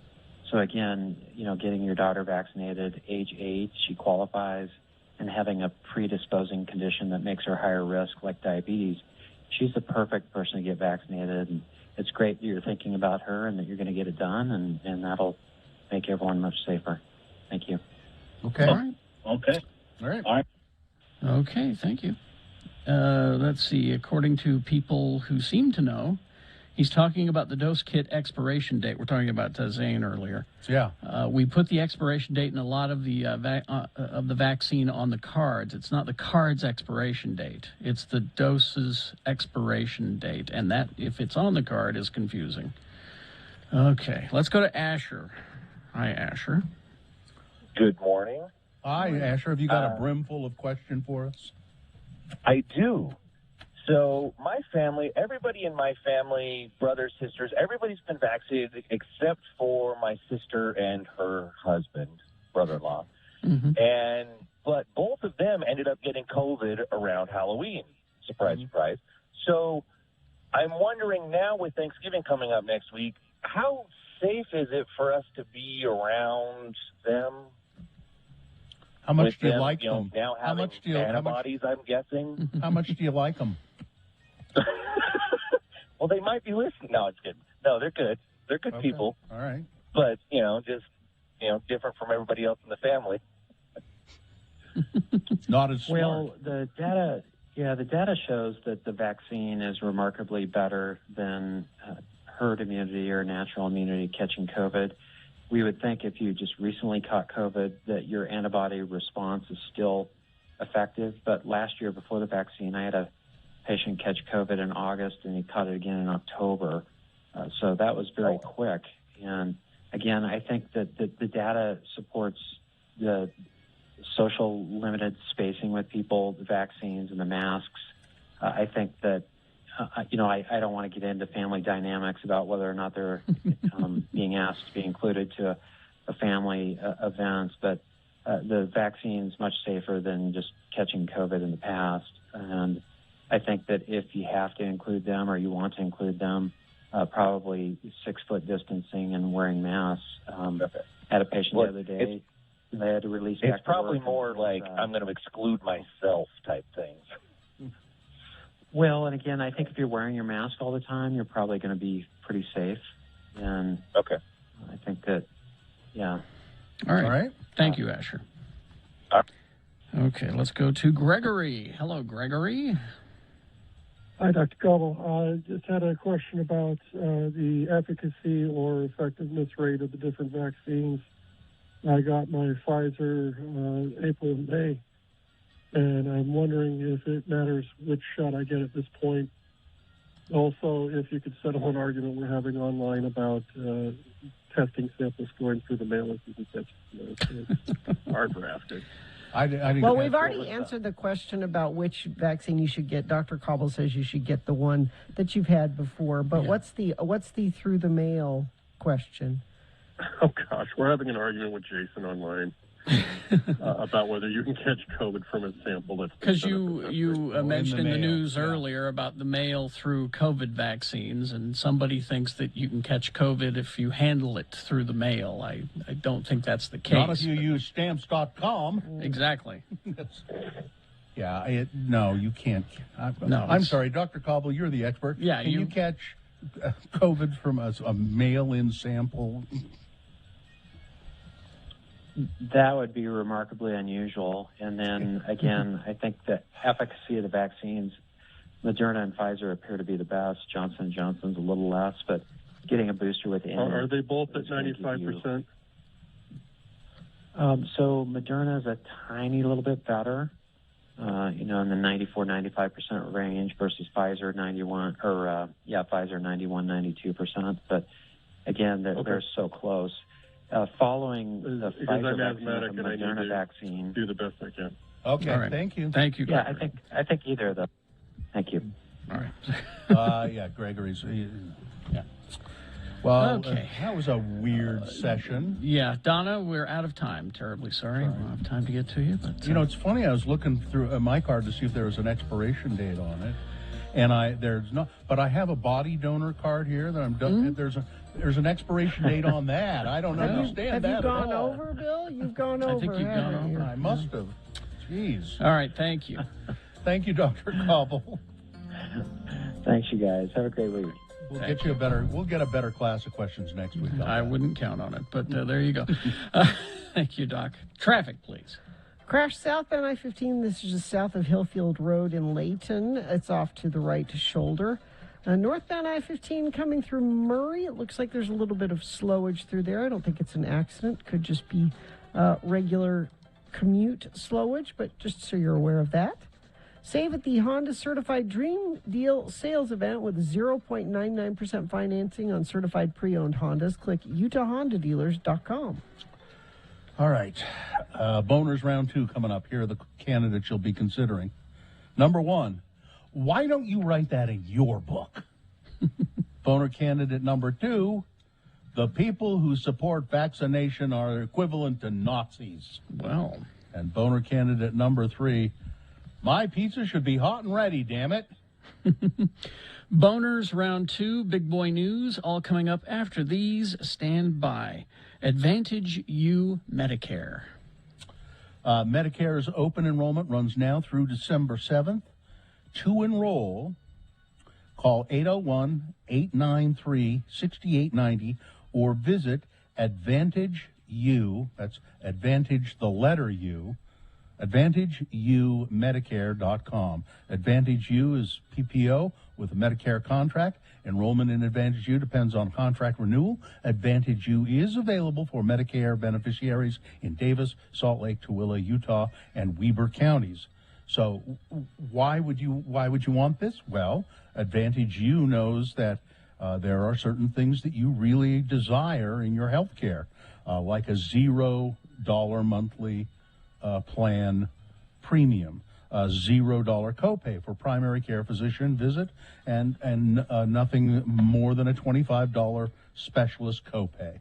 They have dental, vision, hearing benefits, and all kinds of stuff. Go to Advantage U, that's AdvantageUMedicare.com for more. Well, I have a story for Gina to begin the news. I'm ready. Well, and I know this is a story that Gina will really like and be interested in because she sent it to me. A man who murdered his niece, a niece who was also his lover, by smashing her. What does that mean? It's a detail. Yes, it is. There's more. But wait, there's more. And it gets even better, doesn't it, Gina? Yeah. He killed her by smashing her over the head with a TV. He's been put in jail. It's Uncle Lover. Christopher Wall is his name. Was convicted of battering Haley Wall, who was his niece as well as his lover. He was been ordered to serve a minimum of 14 years behind bars. Only 14 years? A minimum. You kill minimum. your niece who you're having an affair with a TV, and that's not automatic forever? Well, Gina, I don't know where this is exactly. I didn't. You should know. What town is this I believe it's in the UK. Well, then, you know how liberal they are in the UK. Christopher Wall, it says here he's facing a lifetime behind bars. So it's a minimum of 14. It's 14 to life, I would guess. My guess is they won't let him out for a long, long time. She was found with a bloody head outside a supermarket in Bournemouth after being battered by Mr. Wall. Before she slipped out of consciousness, she was able to tell emergency crews her name and address and that her partner had beaten her. When police visited the home, they found signs of a disturbance on the second floor, including a door on the landing that was knocked off its frame and two long dark hairs embedded in a crack hallway up the door with a number of blood spots. Embedded in a crack halfway up the door, I should say. Officers also found a large flat screen TV at the bottom of the stairs, and there was blood all over the flat screen TV, and he finally said, yeah, I beat her with the... We were watching the Great British Bake Off, and she pissed me off. So, yeah, there you go. Murdered his niece, who was also his lover. Niece lover.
All right.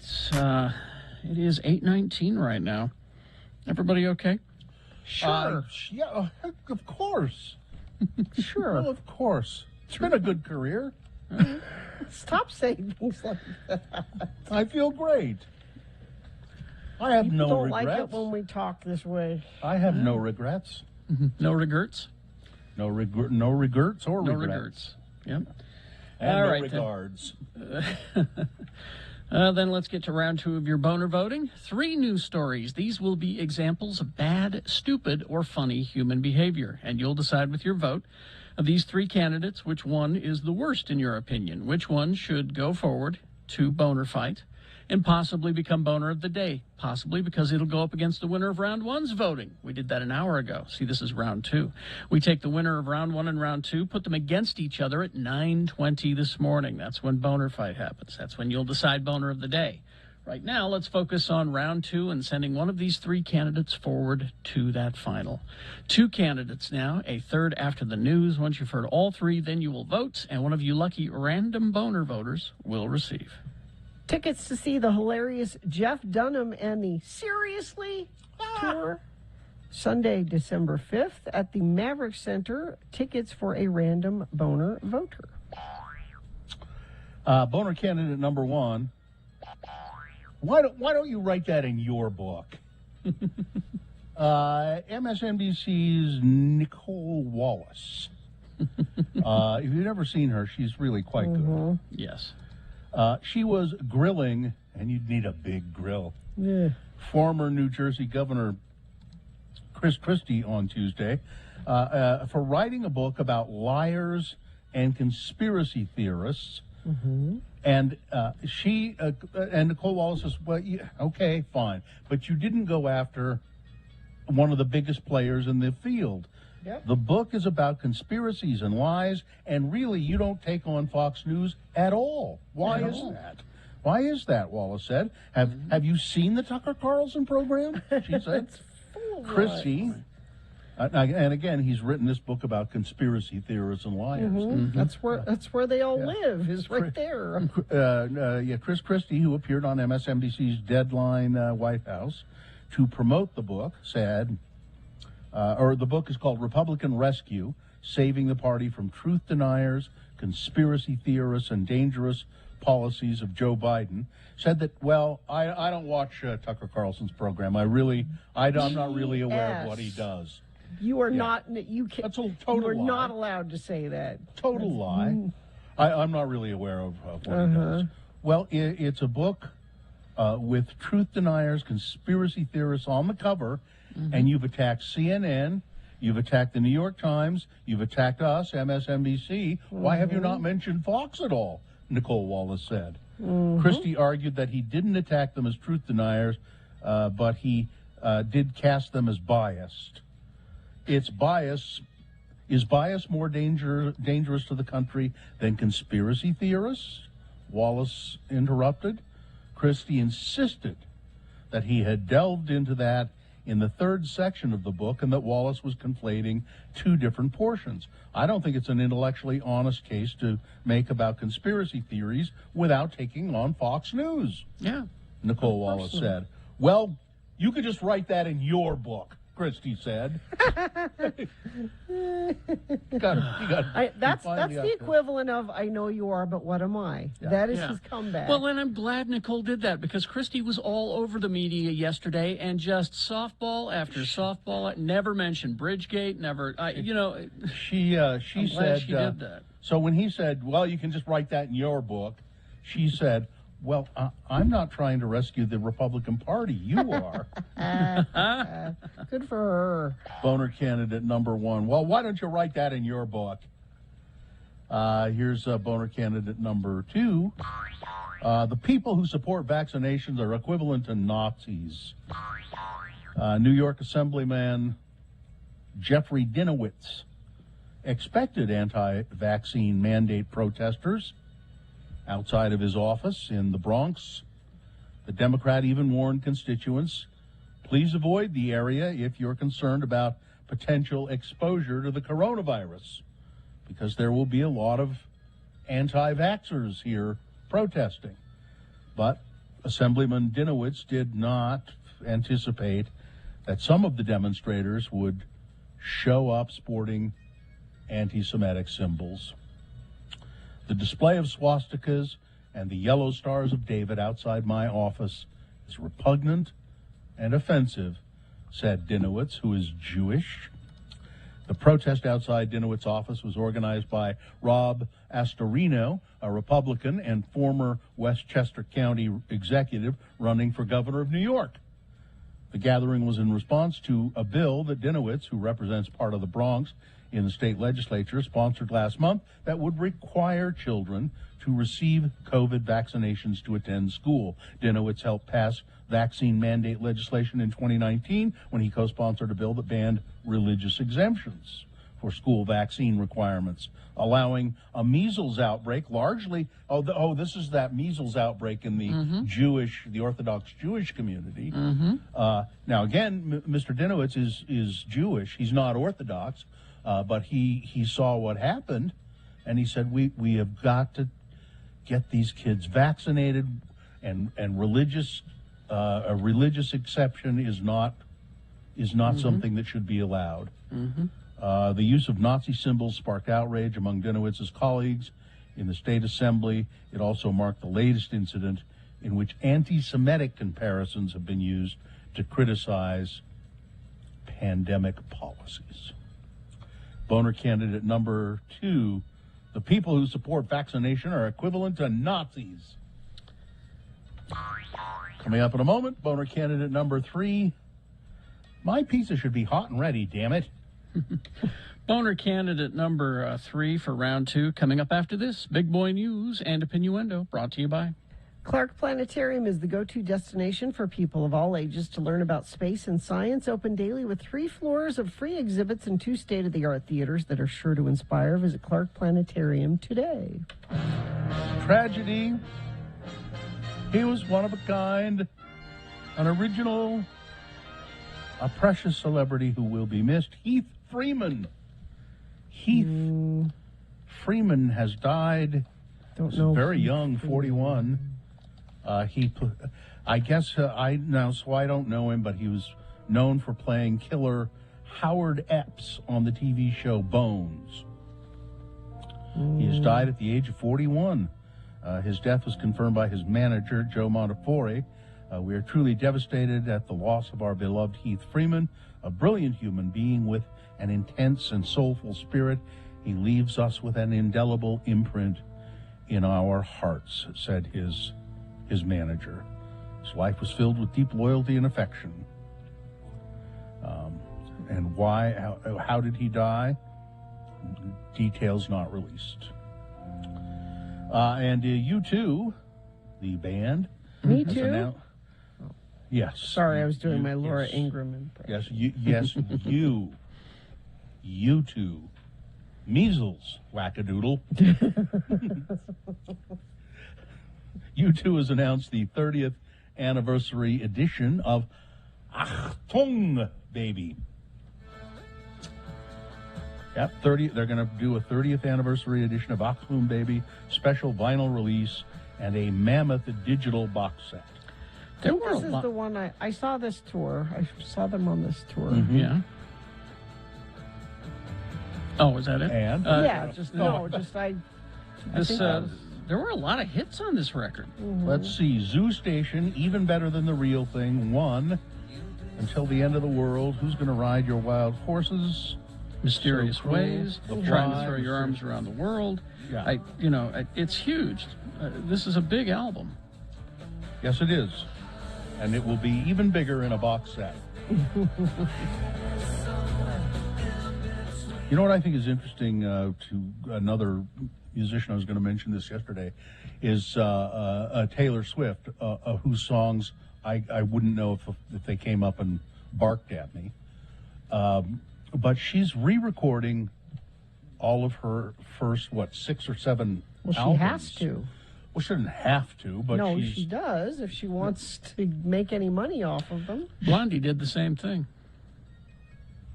She's she ended up not owning the rights to them, and so she said, "Well, I know the way around that. I'll just re-record them all." And I think she's doing them a little different, and I think it's a mammoth undertaking, and I think it's very admirable. Yeah, Blondie did that. The police did that too. Let's see, Utah's Representative Chris Stewart has introduced. Oh, you'll love this too.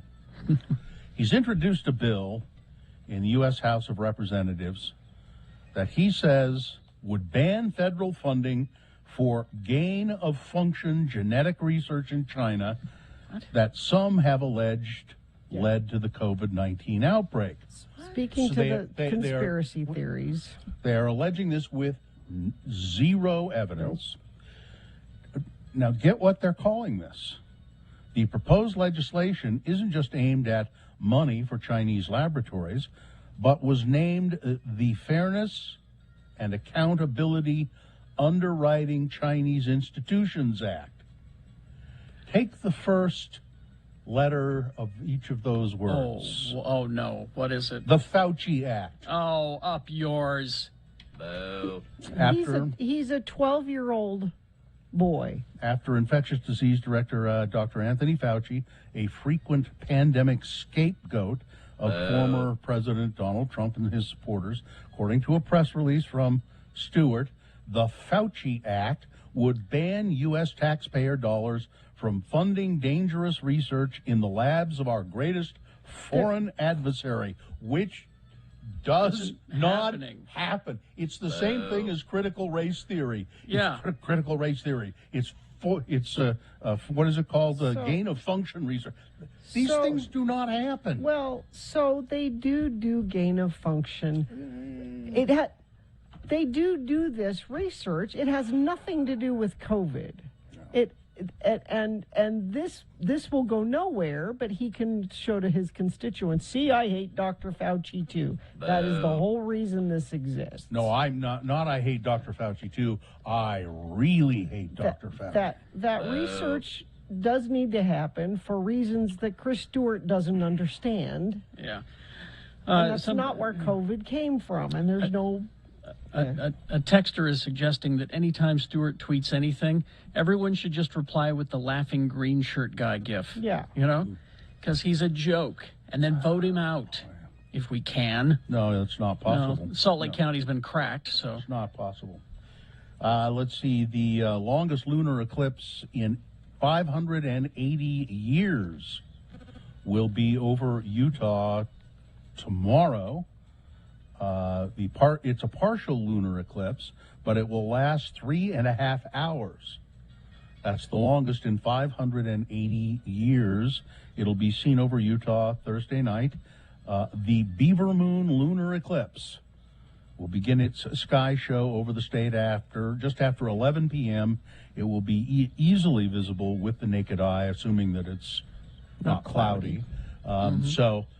Again, like the balloons in the Macy's Thanksgiving Day Parade, I will not see this. Just because it starts at 11 p.m. Thursday night and lasts 3 hours. Let's see. Nope, I won't see any of it. And it's tonight, you say? Thursday night. Yeah, Thursday night. Okay. That's usually about the time the dogs go out to go potty. I'll take a look at it for you. Okay, thank you. I appreciate that. Okay. Report back on Thursday's show. About it.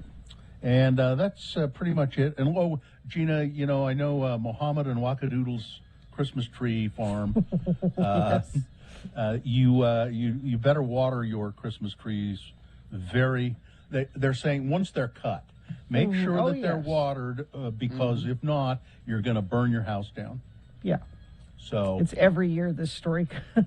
So I'm sure that I think Mohammed and Wackadoodle ought to give every Christmas tree purchaser a little sheet of paper that says instructions, helpful instructions. Remember to water your tree because Mohammed and Wackadoodle are your neighbors, and we don't want your house to burn down. No. All right, that's it. All right, sports, weather, traffic. Mike Tyson says, I died during my first trip. It's true. The 55-year-old former world champion boxer Toad liquor.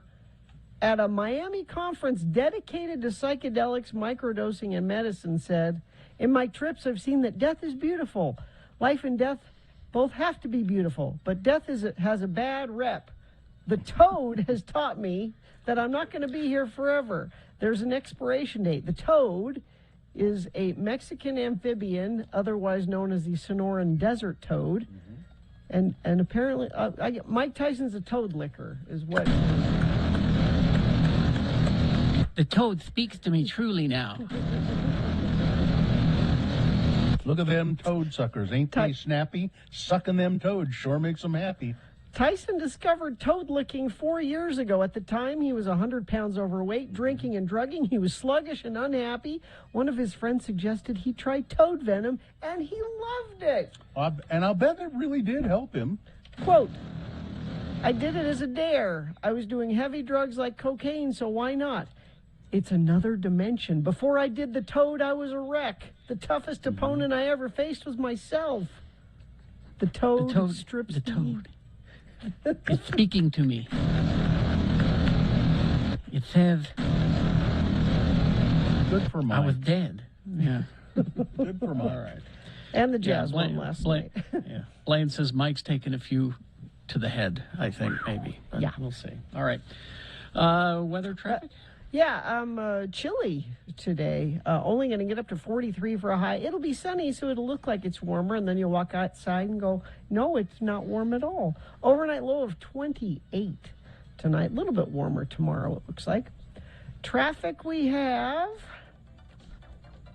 Let's see. American Fork crashed southbound I-15 just prior to Pioneer Crossing.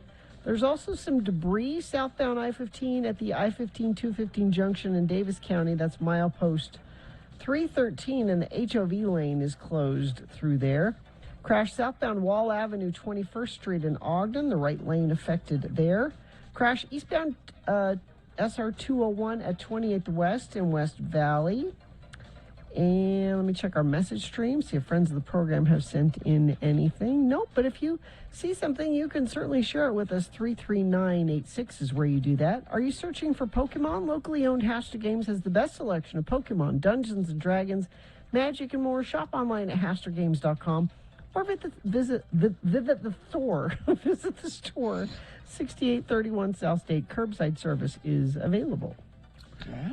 Here's boner candidate number 3. My pizza should be hot and ready. Everybody loves pizza, right? Oh, yeah. But maybe no one as much as one Utah man who was arrested after shooting up a pizza joint because his pizza wasn't ready on time. According to court documents obtained by Fox 13, a couple of men entered a Papa John's out in Draper, started talking with an employee at the front desk about an order that they had placed over the phone, and then they came to pick up. Well, the Papa John's employee said, "I'm sorry. Our system went down. Your order didn't get placed. I'm very, very sorry.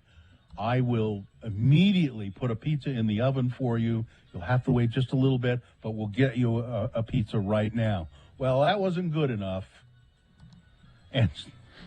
And so this guy shot the place up. What else was he supposed to do? Exactly. My pizza should... Now, nobody was injured, fortunately. Just shoot the place up. My pizza should be hot and ready. What was he supposed to do? Be reasonable and ask for, a replacement or something? That's exactly right. Boner candidate number 3. He'd have to use his words then. All right. Okay, let's review the first 2 and vote. Boner candidate number 1. Why don't you write that in your book? The aggressive and liar Chris Christie, while being interviewed by Nicole Wallace on MSNBC, she confronts him about not putting Fox News in his book and Tucker Carlson, and he actually had the temerity to say to her, the gall to say to her, "I don't really even know who Tucker Carlson is." Sure. Boner candidate number 2, the people who support vaccination are equivalent to Nazis. Protesters displaying swastikas and Star of David outside of a Jewish politician's office in New York to oppose vaccine rules. And boner candidate number 3, my pizza should be hot and ready. Here we go. This is round 2 of your boners. You've got to decide of these 3 candidates, which one is the worst, which one should go forward to boner fight and possibly become boner of the day.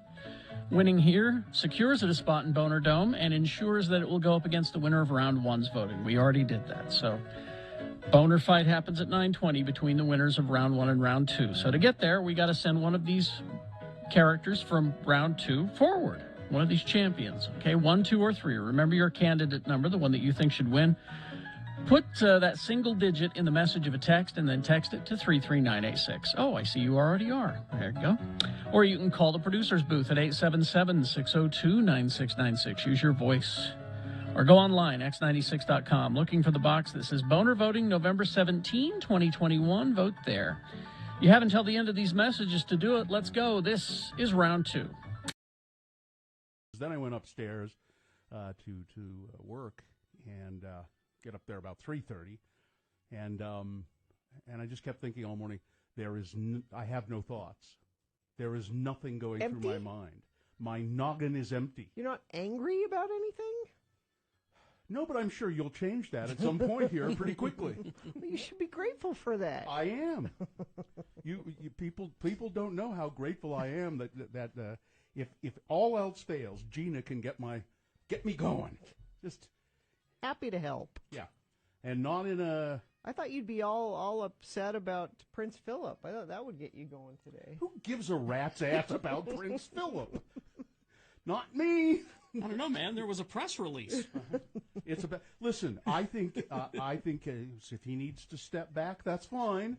I thought seems a little early at 95. It would give you a chance to talk about how he farts all the time. I don't know. He has more time to fart now that he's stepping back from something like that. He can't step back because he farts so much. Yeah, I don't care. I don't care about that. There's very little in the news right now that I care about. Healthcare? You don't care about that? I'm the opposite. I care about a lot of it, but I don't want to talk about it because it's just going to make me mad. See, and I think what it is. If you were a woman, you'd be upset about healthcare. I think what it is that I've become pretty numb. Steve Hatch Family Chocolates. I saw him post on Facebook yesterday, and it's a picture of him standing there going, "Guess what? I'm a walking pre-existing condition." Exactly. He has dwarfism. He said I obviously made poor choices in utero. Yeah. that made. Yeah, I mean, but they don't give a good God. There you go. There's about the mad. It. There's the mad. They don't care. There it is. That smug. There it Son is. of a bitch, Paul Ryan. There it is. With his big ears sticking out, and I'm going to the gym. I wear my hat backwards. Oh, he gets to keep Obamacare, by the way. Yeah, oh, sure. They want it. They want it. They got a special dispensation in there. They get it. Y'all don't. I don't think insurance should cover the pre-existing condition of meanness.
$8:47. We got things that must go right as soon as we award round 2 of your boners. Let's do it. And round 2 of the boner voting is brought to you in part by some white rice to go along with my Pioneer Woman stir fry.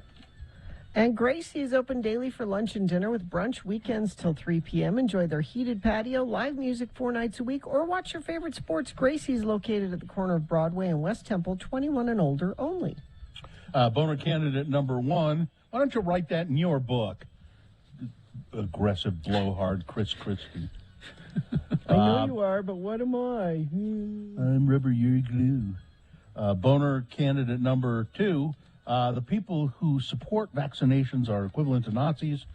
Protesters with swastikas, Star of David, outside of a New York assemblyman's office because he supports people getting vaccinated. And boner candidate number 3, my pizza should be hot and ready, damn it. So, and if it's not, I have every right to shoot the place up. That happened here in Utah. Let's see.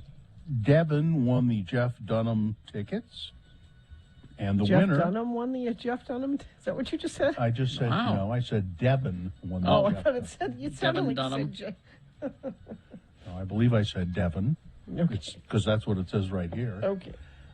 Devin won the Jeff Dunham tickets. And the winner, by 6 votes, boner candidate number 2, the people who support vaccination are equivalent to Nazis. Okay, there you go. That's the winner of round 2. It goes forward to boner fight. It might be boner of the day. We'll see at 9:20 when it goes up against the winner of round 1. That's when you'll vote. Things that must go now, brought to you by... With the holidays approaching and guests coming over, it's more important than ever to get your carpets cleaned with Zero Res. Schedule your appointment at ZeroResSaltLake.com or ZeroResDavisWeber.com. Things that must go on the radio. From Hell Show. These are things that are bugging you, friends of the program. You really can't stand them anymore. You say, I know what I'll do. I'll write down my things that must go in an email and send it to Radio from Hell. And maybe if they read it on the show, I'll feel better. And maybe, and I know this has happened, it's like a miracle in some cases. These things that must go do go. Like a miracle. They just disappear from your life. So send your must goes to Radio from Hell at x96.com. Put must go in the subject line. I have just, I think, just one of my own before I start today. I've heard it now. It's the first one I've heard. I don't ever want to hear it again on the radio or see it on TV or anything. They use the phrase, Christmas is right around the corner. So I hate that. And then they go to it's old Scrooge. Old Mr. Scrooge, and they're using Scrooge in an advertisement. It's for Peloton. But it doesn't matter what it's for. It's using Ebenezer Scrooge in any kind of a Christmas. Don't do it anymore. Don't ever do it again. Let's see. This is from doesn't say, but it says people that walk or ride their bikes on rural county roads in Tooele and act like they just own the road. They must go. This is a huge problem. In Tooele, in the rural county roads. My things that must go are Gavin from Charlotte wanting to assault the security guard at the Ralph Lauren store because he refused to wear a face mask handed to him. Pretty specific. Very. The lavender bleach spilling in the backseat of my car must go. Thus, my car smells more like bleach than lavender. In honor of Veterans Day that passed, a certain tech sergeant wanted to print her unclassified work on my printer designated for secret military documents instead of walking 20 meters to an unsecured printer after trying to pull rank on me. Don't pull rank. Conservatives comparing LeBron James crying over Kobe Bryant's death to Kyle Rittenhouse crying in court for his actions in Wisconsin. That's a stretch. Here's something that must go. Nick Davis not being able to drink an IPA because the liquor store's closed on Veterans Day. Did Nick send this one? No, but I remember him bitching about it. Okay.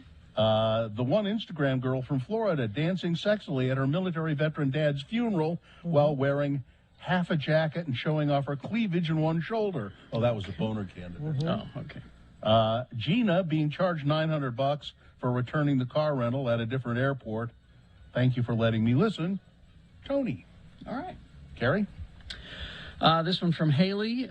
Radio stations and stores already playing Christmas music. It's not even Thanksgiving. That's what she says. It's not even Thanksgiving yet, and they've started the day after Halloween. Nothing puts me out of the holiday mood like listening to chestnuts roasting on an open while cleaning up my kids' Halloween candy. Next, the girl in my spin class who comes in late every time, plays on her phone the whole time, redoes her hair halfway through the class, and oftentimes puts on her headphones. Why do you bother coming if you aren't going to participate? Go to a bike out in the regular gym, not the group class. You're screwing your team up when we do challenges. Participate or leave. Oh, okay. I see why she's all right. Finally, the cable work going on in my neighborhood. When you live in the cul-de-sac and they block the street at the end, how the hell are you supposed to get out? And then they park their big trucks and utility trailers in the middle of the circle, so at least 4 of us can't get in or out of our driveways. Thank you for letting me listen.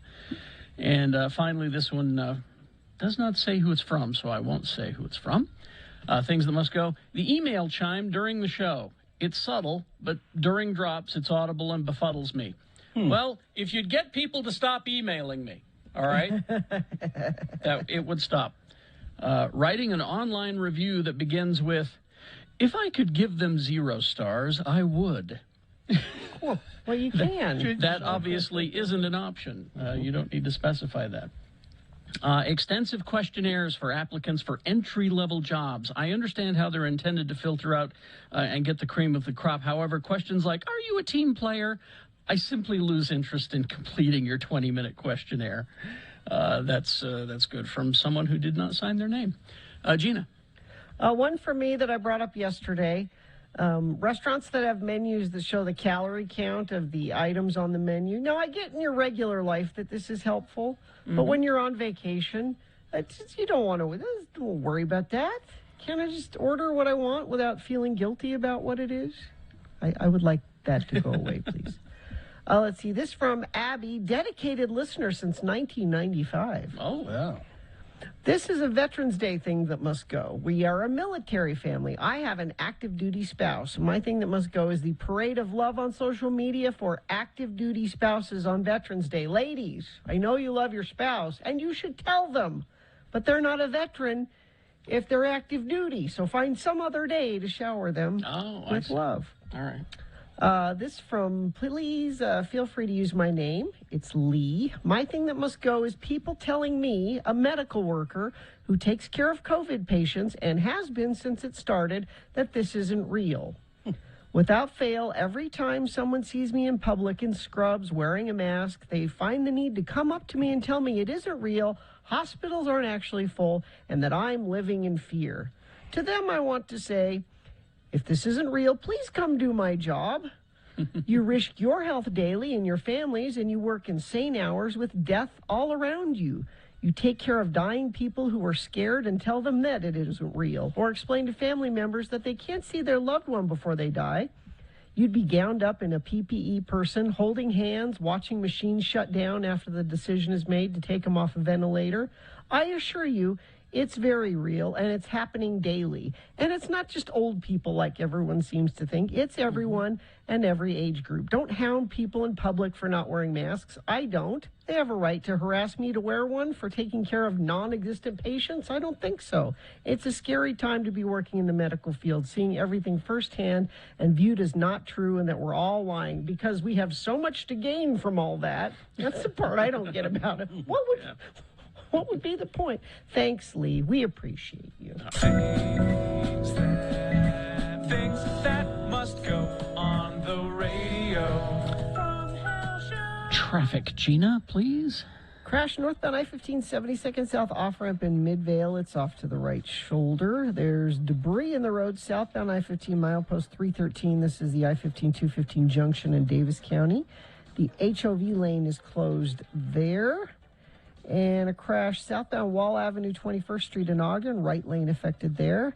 Looks like we've got some slowage northbound I-15 coming in through Murray. I'm not sure if that's an accident or just some regular morning slowage, but there it is for your information nonetheless. Live at the Eccles presents Alton Brown Live Beyond the Eats, 2 shows Saturday, November 20th at the Eccles Theater. For tickets, visit liveattheeccles.com. All right. We'll take a break. We will be back right after these messages. It's the $1,000 a day giveaway. Word number 2. Deep Voice Guy will be along here in just a few moments to tell you how to win. It's coming up after these. Wendy's for breakfast. Wendy's knows, and now Gina knows because she's experienced, a better breakfast starts with a better biscuit.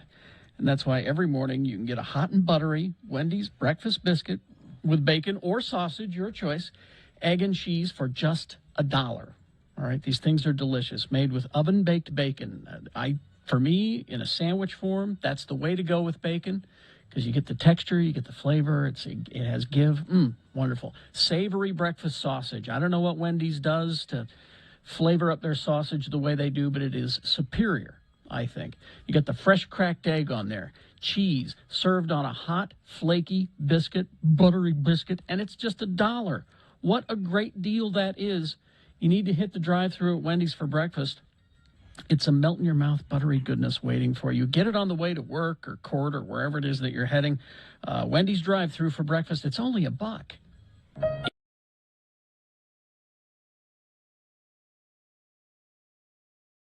Scott. Spell it with me now. S-C-O-T-T. And now we'll use it in some dialogue with our 2 Utah men, LeVar and LeGrand. LeGrand has been invited over to LeVar's trailer house for lunch. Again, the word is Scott. Come on in, LeGrand. Door's open, and our delicious repast is about to begin. I hope you brought some drinks for us. Oh, I did indeed, LeVar.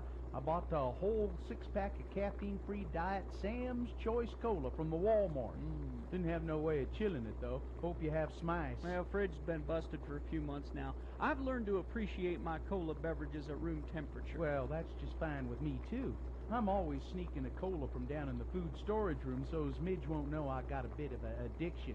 You see, we keep the caffeinated stuff in the food storage on the theory that in the event of a nuclear catastrophe, we'll need to stay awake so as we can keep the neighbors from busting in, and so as we'll have plenty of energy to be fruitful and repopulate on our wasted planet. You know what I mean. So what's for lunch? Beef stew. I helped can it myself. It's Deseret brand beef stew. Because I helped can it, I got a free case from the Bishop Storehouse. Ooh, I love the sound of canned stew boiling up on the range. Smells pretty good, too. That's because Scott All Natural Garden beef ingredients. Look here at that list of nutritious stuff that comes in this one can. Scott carrots, peas, taters, onions, chunks of beef, and some beef byproducts. Ooh, that's good. Oh, but looky here.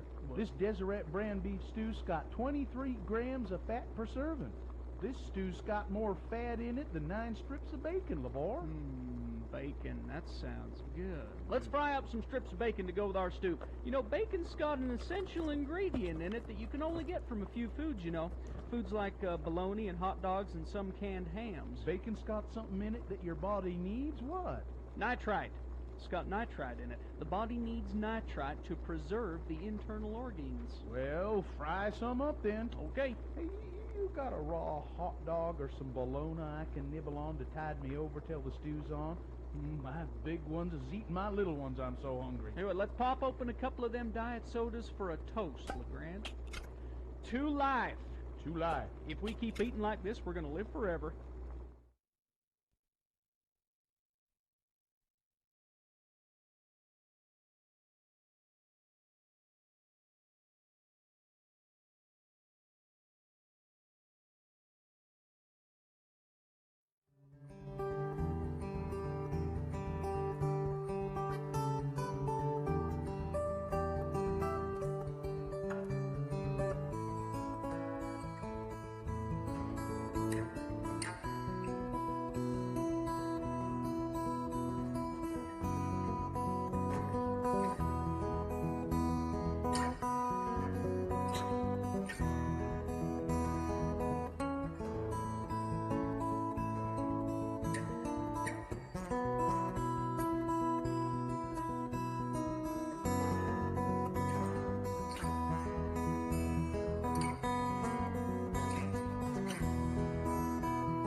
And it's time for your second keyword of the day in the 1K a day cash bribe. Now, you may have missed the 7 o'clock word.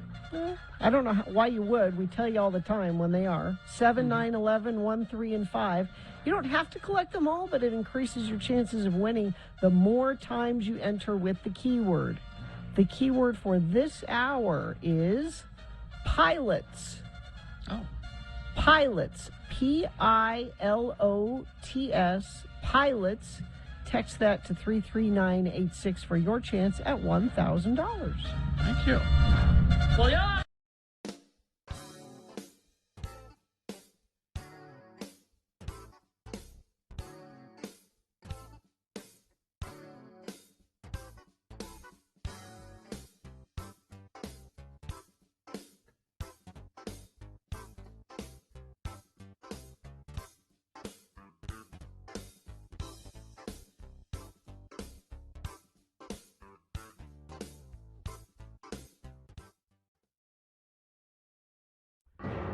On the Channel 2 News at 10, it's Rod Decker, Undercover. Tonight, Rod investigates Hooters restaurant.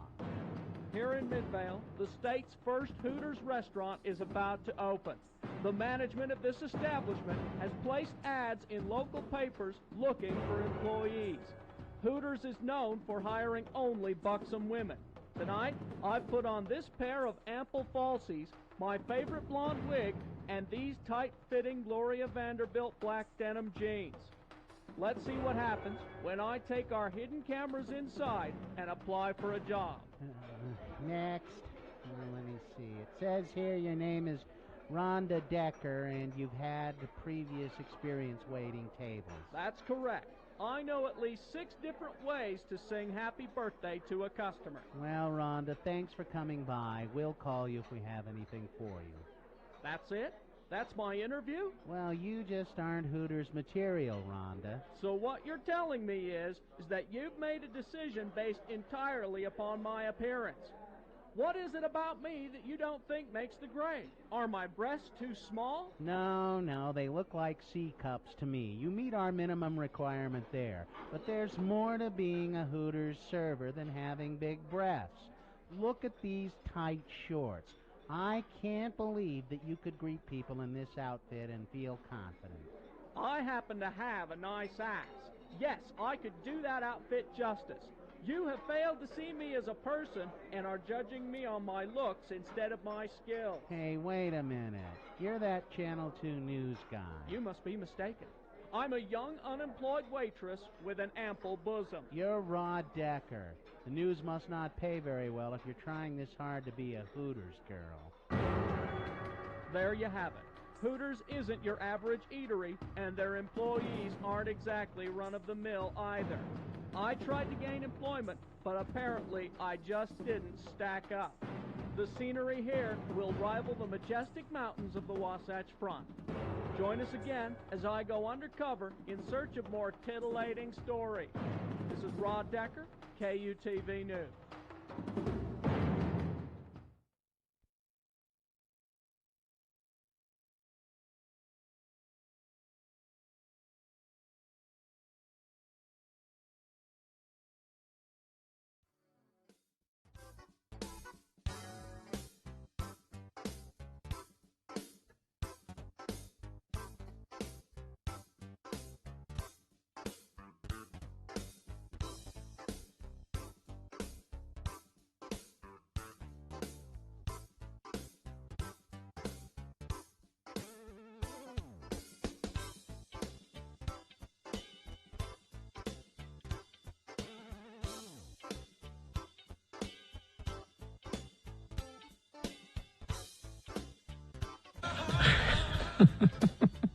Because.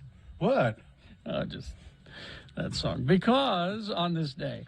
In 1955, Peter John Cox, the English singer-songwriter, blue-eyed soul leader of the pop duo Go West.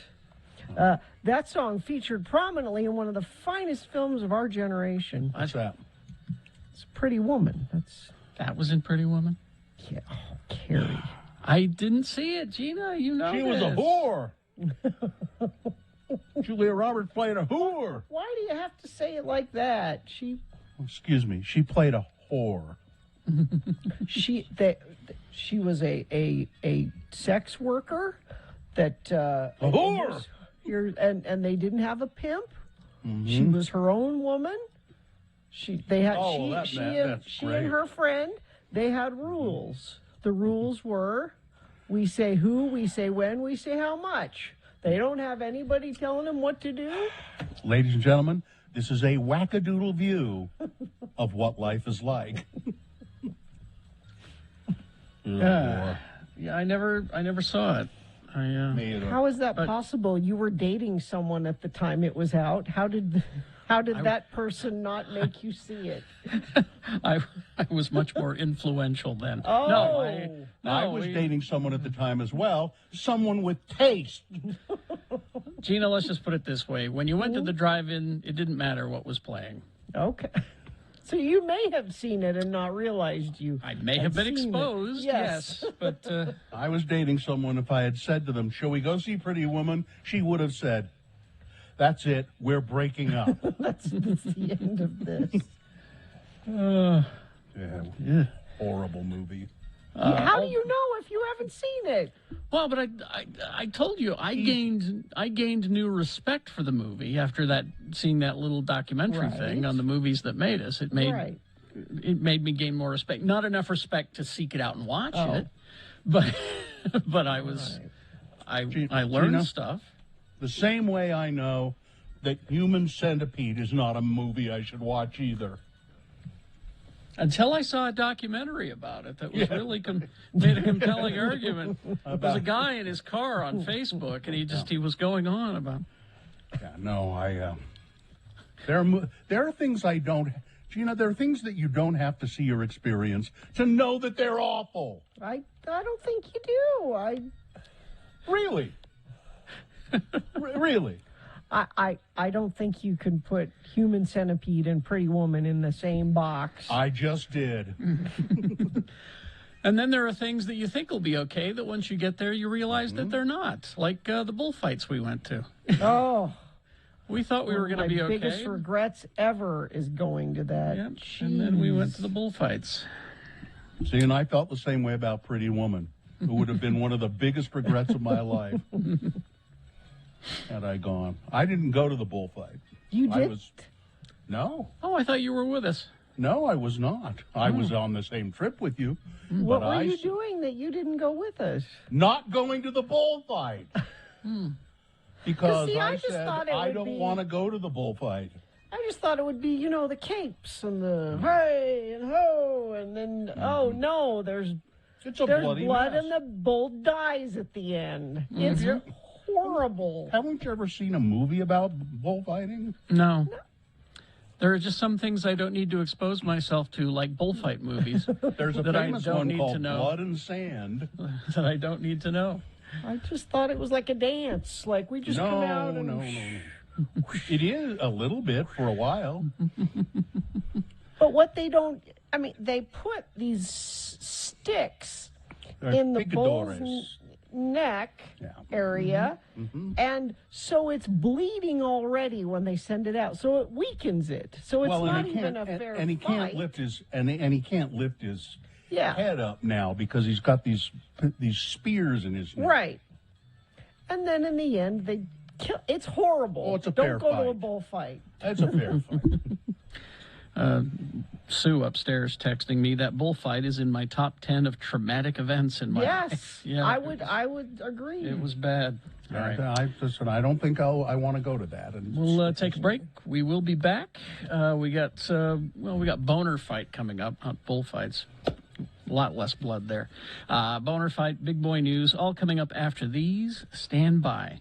Stamps.com. Now, whether you're running a side hustle or maybe a small business. Let's start at the top. Small business. If you're running to the post office a lot, Stamps.com is going to help you. If you're just selling things online through your Etsy shop or a website, or like me, I'm eBaying my toy collection. Some of them. It's easy to use because all you need is just a computer, internet access, and a printer, and that's all you need to print up your own postage at home, and then you put it on the front porch, and the mail person takes it away. Access to all post office and UPS shipping services that you need without taking the trip to the post office. I like the post office, but I don't want to spend a lot of time there. You get discounts you can't find anywhere else, like up to 40% off USPS rates, 76% off UPS. We got the holidays coming, and this will make it so much easier for you. So go to Stamps.com, click on the microphone at the top of the page, and enter my last name, Jackson. That's Jackson. Sign up with the promo code Jackson. You'll get a special offer that includes a 4-week trial, free postage, and a digital scale. No long-term commitments or contracts at Stamps.com. So I've been thinking about something as I've been on this trek. This has really been kind of the hardest thing I've ever done in my life. Walking along, and this is a staggeringly beautiful country. The vistas are almost indescribable.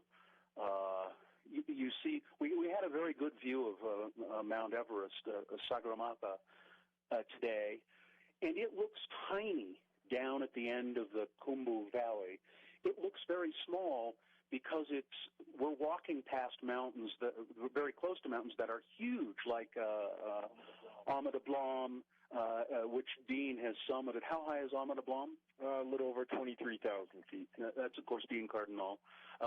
So we pass mountains like that, and they make Everest look small. 5.5 hours today on the trail, very difficult, and I've had a lot of time to think. And the other day, something just popped into my head when we were trekking around, and I thought, when we get to the monastery, I'm going to cut all my hair off. It's not I talked to my wife, and she said, why are you going to do that? And I said, well, I don't know, it just popped into my mind, and I'm kind of tired of dealing with it on the trail. My hair is always soaking wet from sweat, and she said, is it a spiritual thing? And I said, well, maybe kind of it is. It is kind of. It's a humility thing, and I feel very humbled by this experience, by what I'm doing here. It's very difficult. I see people around me carrying 200 pounds on their back, and I can barely make it up the hill with 8 pounds on my back. And Geljan Sherpa says, Bill, can I take some? Let me carry your water. Let me, I am humbled by this experience. And now, don't get me wrong. I'm not going to come back and be all weird and religious or anything like that. But it is a humbling experience, and I'm going to go to the monastery here at Tengboche tomorrow sometime, and I guess one of the monks will shave my head, and you'll hear about it on the radio. That's it for now from Tengboche, and namaste, everyone. Namaste.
6:21.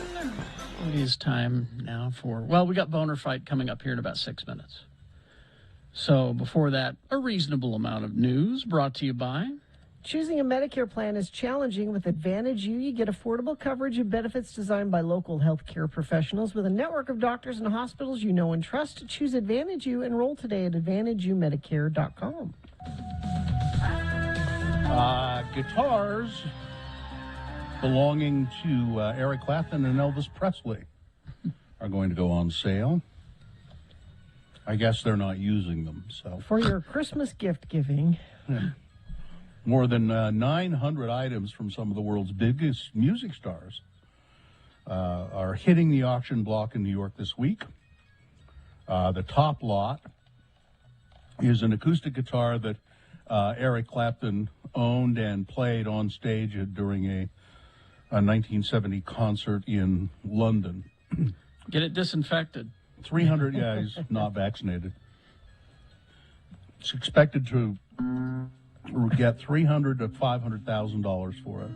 Yeah, sounds great, doesn't Tuned? Is it tuned? I'm tuning it now. Oh, okay. And a guitar played by Elvis Presley and given to Norman Taurog, who directed many of his films, could fetch up to $90,000. The auction also features a suit that Madonna wore. A suit? Oh. During the movie Evita. Oh, really? That's valued up to $12,000. So, dresses worn by Amy Winehouse. You look good in one of those. Sure. Wackadoodle. I wouldn't fit into that. She was tiny. And well, it'd be interesting. And also a suit worn or a dress worn by Katy Perry is up for sale as well. Several items from the rock band. It says here the rock band Nirvana. Oh, that's it. There we go. They were a rock band. They were. And also some stuff of Kurt Cobain's. And all right. So people apparently. Oh, I wanted to mention this too. There's I saw this trailer and it looks fun. This movie called Don't Look Up. Did you watch this trailer this morning? I did not. No. Jennifer Lawrence, Leonardo DiCaprio. But it's got a lot of people in it. Wasn't Meryl Streep the president? Meryl Streep plays the president. Yeah. It's about Jennifer Lawrence and DiCaprio play astronomers, which you might have a hard time believing. I don't know. But as I watched the trailer, they're both kind of it's a comedy. They're nerded up. You know, they look kind of nerdy.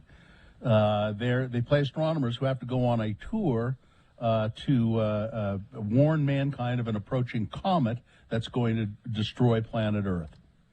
But there's also in this Rob Morgan, Jonah Hill, Mark Rylance, Tyler Perry, Ron Perlman, Timothy Chalamet, Ariana Grande, Cate Blanchett, Chris Evans. It goes on and on and on. And as Gina mentioned, Meryl Streep. Mm-hmm. Mrs. Gummer as the President of the United States. It's written and directed by Adam McKay. Oh, yes. Pretty impressive. There will be witty dialogue in there then. People are apparently, during the pandemic, are getting a lot of plastic surgery done. Well, because you can heal at home. You can. Plastic surgeons across the country and here in Utah are seeing an increase in people wanting nose jobs, facelifts, all of that kind of thing. Thanks to the pandemic, they're calling it the Zoom boom. Oh. It's because people are doing they're working from home. They're doing their offices and their meetings and all of that on Zoom. Do I need any work done? No. You're maybe even fresher and tighter than the day I met you. Wow. Really? Yeah. Yeah. Okay. I meant your complexion. You know, it's nice and tight, and it's because I don't leave the house. You use an astringent, don't you? It's a witch hazel. Yeah. Yeah. Anyway, that's probably why they're saying a lot of that's going on. An audit says that homelessness in Utah is getting worse, but there are not enough houses. So the number of homeless increases, but the number of places for people to live does not increase. Well, and certainly the amount of affordable housing, because we're not just talking about housing generally. The number of unsheltered people has increased 200% since 2016. The number of people considered chronically homeless has also nearly tripled in that same period, according to an audit. The audit presented by the Office of Legislative Auditor General was tracking funding going to homeless services, which was more than $300 million in 2019, but it warned new shelters did not open up until late 2019, given the COVID pandemic and minimal time HRCs have been in operation. It's difficult to assess the impact of funding adequately and fairly. We don't know at this point, but it doesn't look good. So you mentioned this, Gina, that the Jazz beat the 76ers. They beat them good. And it says that part of the reason they beat them good is that somebody named Bojan Bogdanovic scored 27 points. Yes. I never heard of him. I thought the Jazz was Donovan Mitchell and Rudy Gobert, and that was it. More than two people on the team. Those seem to be the only two people that we ever mentioned. I've never heard of Bojan Bogdanovic. Yeah. Have you? Yes, of course. Bill, he's the tall one. Yeah. He's the tall one on the team. Where's he from? I don't know, like a Eastern European somewhere. Somewhere in there. All right. It's Boner Fight with Radio from Hell on X96. So here we go. The winner from round one. And we'll put it up against the winner from round two. I don't know how you'll decide because they're both kind of similar. Round one. I'm an American. It's my right to be stupid and not get vaccinated. It's Marjorie Taylor Greene, a representative of the United States Congress, who routinely refuses to wear a mask on the floor of Congress. And she also has not been vaccinated and is proud to say so. She's boner candidate number one, going up against boner candidate number two. The people who support vaccination, they're equivalent to Nazis. At least that's what the protesters outside of a New York Assemblyman's office seem to indicate, because they brought swastikas and Stars of David and so forth, so on, because, they never studied. Exactly. It's number two. All right. There you go. You've got to decide of these two candidates which one should be boner of the day for today. One or two. Remember your candidate number, the one that you think should win. Put that single digit in the message of a text, and then you text that to 33986. Or you can call the producer's booth at 877-602-9696. Use your voice to vote. Or go online, x96.com. Look for the box that says Boner Fight November 17, 2021, and vote there. You probably won't see that box right away, so let the page load, then refresh your browser, and it should appear. All right, you have until the end of these messages. Let's go. This is Boner of the Day.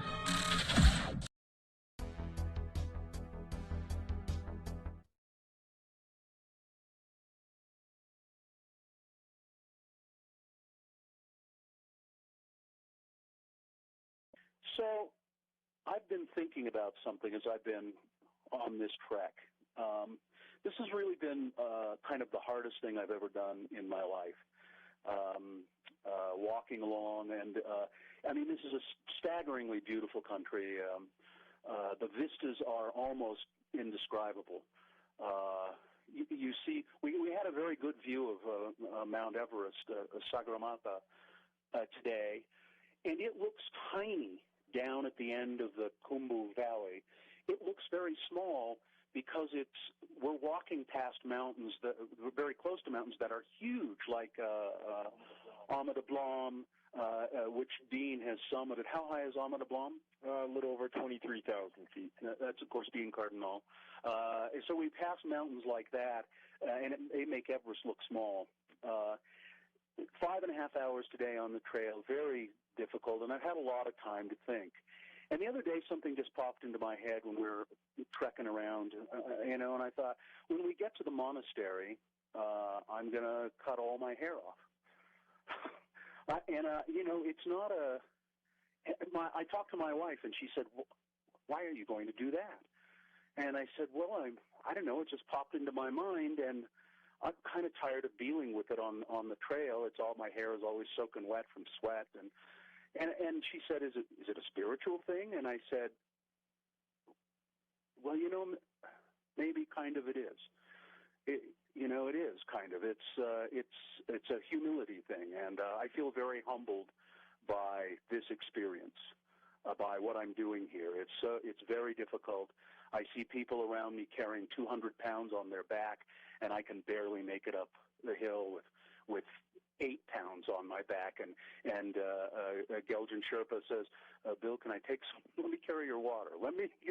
I am humbled by this experience, and now don't get me wrong. I'm not going to come back and be all weird and religious or anything like that.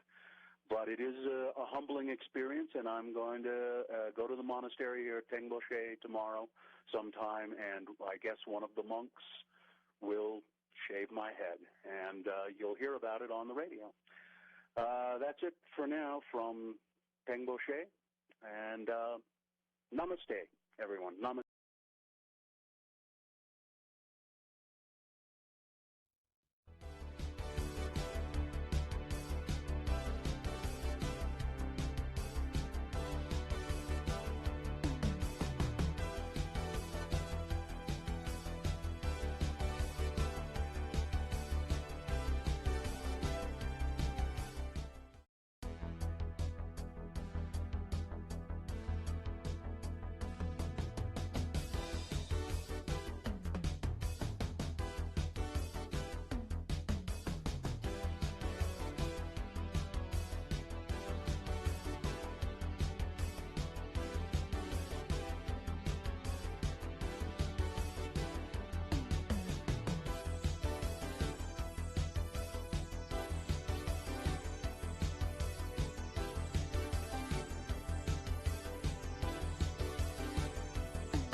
36. Let's award Boner of the Day. And it's brought to you in part by Ree Drummond, the pioneer woman, her vegetable stir fry. It's a delicious recipe. And Fink and McGregor Mortgage is made simple. Call Fink and McGregor today for your free mortgage analysis. 801-264-9494. Oh, it's just pretty much a wipeout. Really? Yeah, Marjorie Taylor Greene did not win. Really? She was wiped out by the other candidate. It's the people who showed up at that congressman's office with swastikas and Stars of David. He's a Jewish assemblyman in New York. Yeah. And he supports vaccination and, you know. There you go. Winner of Boner of the Day for today. Now qualified to be Boner of the Week. Let's get Jeanette Bott on the phone. And the Jeanette following there? is a sponsored feature. Yeah, she's Jeanette. right there. Oh, Hi, Jeanette. Jeanette, I have a question for you right out of the gate. Ooh. Oh, good morning. Okay, I'm ready to go. She's going to nail you, Jeanette. What was here it we like? go. What was it like to be standing next to Karl Malone when he took his shirt off? Well, what do you think it was like? I'm older, but I'm not dead. Karl Malone was announced a big partnership with the Utah Food Bank, and of course that's why we're talking to Jeanette with the Utah Food Bank. Jeanette, a big food drive going on all throughout this season, of course. And there's going to be sort of a culmination of one part of it that we're doing at the Gateway. What are we looking for at the Gateway this Saturday night? Well, it's such a fun event. It's a great time to kick off the holidays. And, Lights On event really kind of signals that it's time for us to have a bit of celebration. But to do that, we need help to make sure other families can celebrate as well. So, we'd love people to bring non-perishable items, things that are not in glass containers, but things that your family enjoys. And we're really looking for canned fruits and vegetables, things that they can add to supplement with a meal. So any kind of cans. Look in your pantry. There's stuff that you thought, I was going to eat that hominy, and now I'm not. I just... Whatever it is, it does come in handy for the food bank. It's the Lights On celebration at the Gateway, and then there'll be, I assume, Utah Food Bank trucks there to take all of the food that's collected, right? We'll be prepared to gather it that night, and then we'll do a quick distribution to pantries throughout the state. The holiday season makes it sometimes more difficult for families to be able to provide. Budgets seem to shrink a lot. And, right now we've got a lot of folks still struggling with issues that were created by the pandemic. So we truly do need help through this holiday season. What are some of the numbers? How acute is the problem?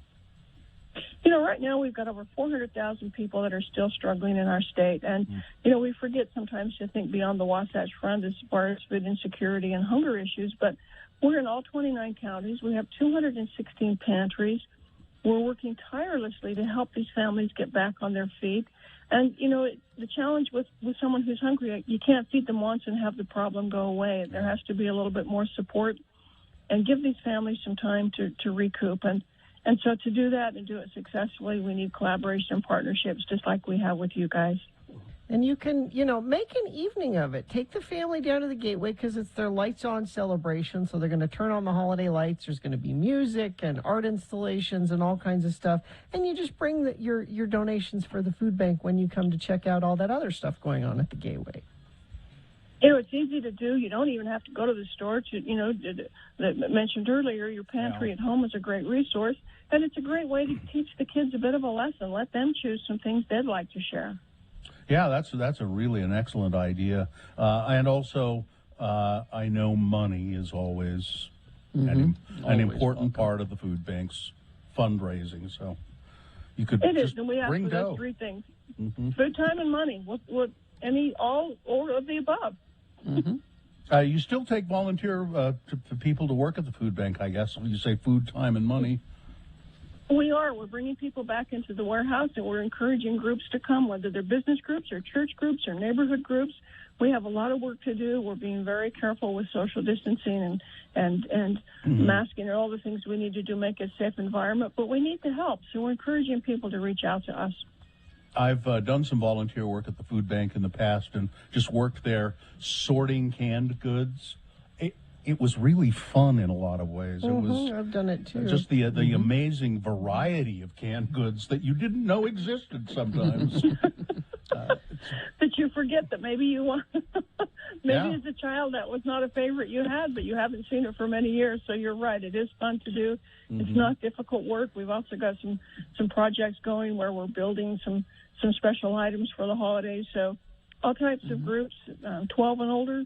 It's a 90-minute shift. It's not a huge amount of time, but it certainly is helpful for us.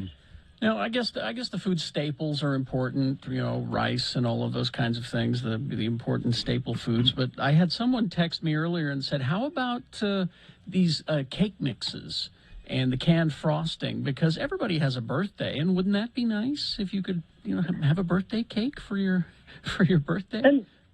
And we do ask for all of those types of foods, and we divide them so that we know exactly what we have. And so we ask for those kinds of things. We ask for box meals, the hamburger helper or the mac and cheese in a box, things that are easy to fix, and sometimes things that kids can do if adults aren't around are also a good item to think about. There you go. So remember, it's this Saturday, the Lights On event at the Gateway. Show up 7 to 9. There'll be music, and the lights will come on, and you'll get yourself in the holiday spirit. And bring a grocery bag with some non-perishable food items in it for the food bank, and then hopefully some folks that wouldn't normally or wouldn't be able to have a Thanksgiving dinner or a holiday meal, maybe you'll help them out, and it's a good time of the year to do it. And also the Utah Human Race on Thanksgiving morning. All the information's at utahfoodbank.org. You can join it. If you have the urge to run that early in the morning, it's a great place to be, and you can justify that extra pie after you've done a little exercise. Yeah, no, I'll see you at the Gateway, but no, I'm not. No. All right. Jeanette, thank you very much. It's utahfoodbank.org for more information, and we'll see you at the Gateway on Saturday. Thank you so much, guys. Happy holidays. We'll see you. You Thank too, you, Jeanette. All right, we'll crawl towards the exits after these. X96. Worried about the circus performers. What are they going to do? Maybe they'll all be DJs in LA.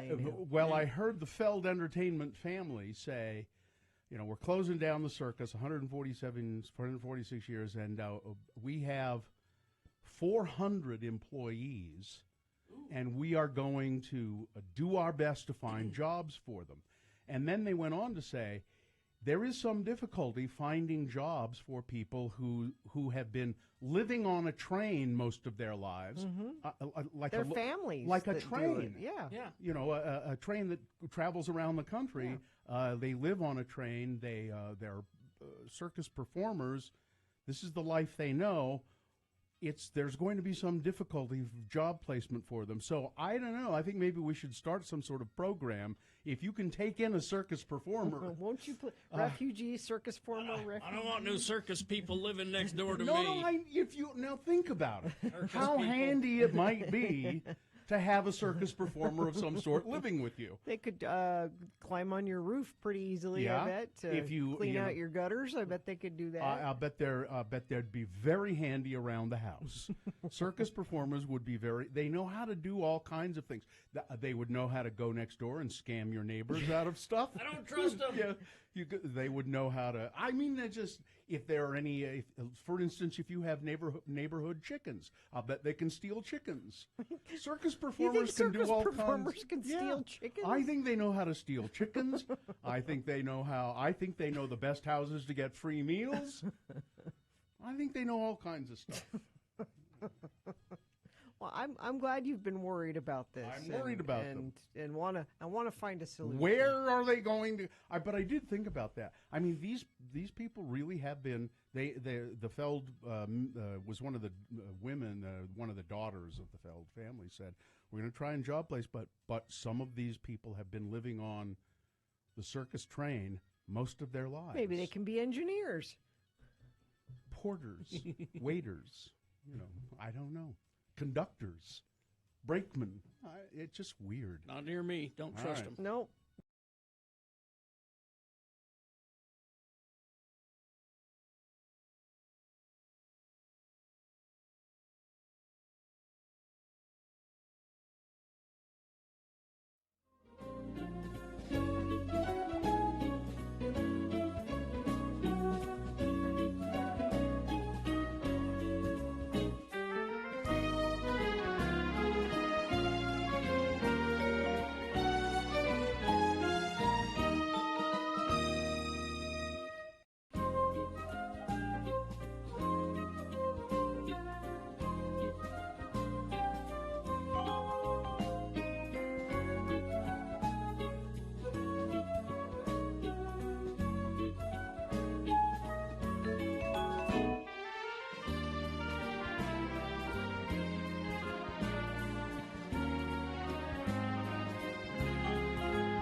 Let's see. 9:49.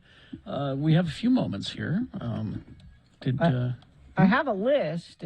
Unless you have something, I don't. I mean, is it a good list? Well, let's find out together. See if it's a bunch of malarkey. It's Radio from Hell with another list, because people love a good list. X96. It's a list of historical figures whose bodies have never been discovered. Now, there's the obvious ones, like Amelia Earhart. Comes to mind right away. Yeah. Jimmy Hoffa. Hoffa was never found, was he? Yeah. No. But did you know Antony and Cleopatra? Bodies never found? Well, they're mummies. Now, Antony, they had a suicide pact, apparently, and Antony stabbed himself. And Cleopatra was captured, but nobody knows what happened to their bodies. They're lost to the sands of Egypt. Really? Okay. Oh, okay. Somebody will stumble across them one day. Oh. Vlad the Impaler. Well, yeah, because he's still walking around, man. He was known to have the bodies of his victims impaled on spikes for display, just for fun. Sure.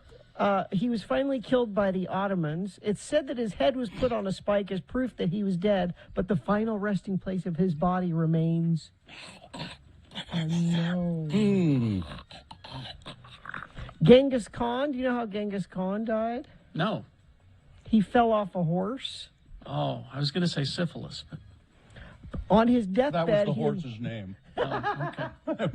On his deathbed, he insisted that he be buried secretly in an unmarked grave. After the slaves buried his body, they were killed because they knew where it was. Well, They'd talk. Yeah, just a good idea. I thought he donated his body to science. That's what I... Wolfgang Amadeus Mozart. Oh, come on. Now, wait a minute. He was desperately trying to finish his masterpiece, Requiem, but he died in December before it was completed. As was customary at the time, he was buried in a mass grave. A gravedigger later claimed that he had buried Mozart and could identify his skull, but tests on the skull were inconclusive. I know his skull anywhere. I suspect skullduggery. I suspect that Salieri had something to do I saw that movie. Yeah. Leonardo da Vinci. Nobody knows where he is. Oh, come on. He's got to... Weren't these people revered even in their time? That's the point. But they didn't keep track of bodies that well back in the old days. Yeah, like Mozart. We already dug the hole. Let's put as many in there as we can. We've been burying people in Westminster Abbey forever. Come on. Weren't these people revered? This is crazy. This is the point. Well, like the Da Vinci, that was in Italy. Alexander the Great. Oh, come on. It's suspected he was poisoned and claimed he was buried in a tomb made of pure gold. They found a tomb made of pure gold, no body in it. So is he a zombie? Let's go. We got something more contemporary. Let's see. Davy Crockett. That's pretty contemporary. Solomon Northrop. You don't know who that is, do you? Is it Northrop Grumman? The 12 Years a Slave. He wrote that book. Okay. It was his story, but nobody knows what happened to him. Jean Spangler. Do you know who that is? Egon's dad? I don't know. She was an actress in the golden age of Hollywood. One day she left her house telling her family she was going to meet her ex-husband to discuss child support. And then she had a night shoot for a movie. She never returned home, and it turned out that her ex-husband had no plans to meet her, and there was no filming scheduled for that night. He said he had no plans to meet her. Glenn Miller, body unknown. Okay, well, I'm calling BS. He was on a plane that went down. The plane went down. In the ocean. In the English Channel. Yeah. I saw it was Jimmy Stewart played him. I get the band leaders and how they died mixed up. I didn't realize that was Glenn. Okay. So that's That's it. I don't know if that was a good list or not. You enjoyed another list with Radio from Hell on X96. They've never found my body. And it was no sauce list. No. That's for sure. 30 simple sauces to improve any meal. I still have that list.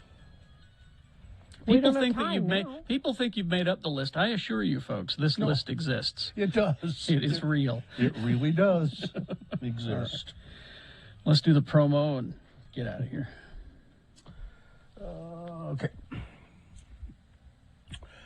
Coming up on Thursday's Radio from Hell show. It's the last week of the X96 1K a day cash bribe. Listen at 7 a.m. and 9 a.m. We'll have a keyword for you on the odd hours, so be ready.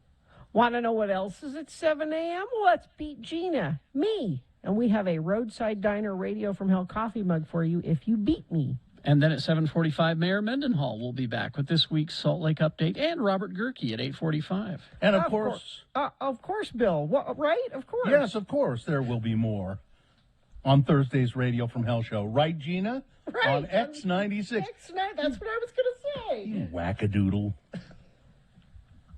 Sorry. Let's see. Your B's and your G's look fairly similar. Yeah. I'm sorry. All right. I think we got everything. As far as I can tell. Yeah. All right.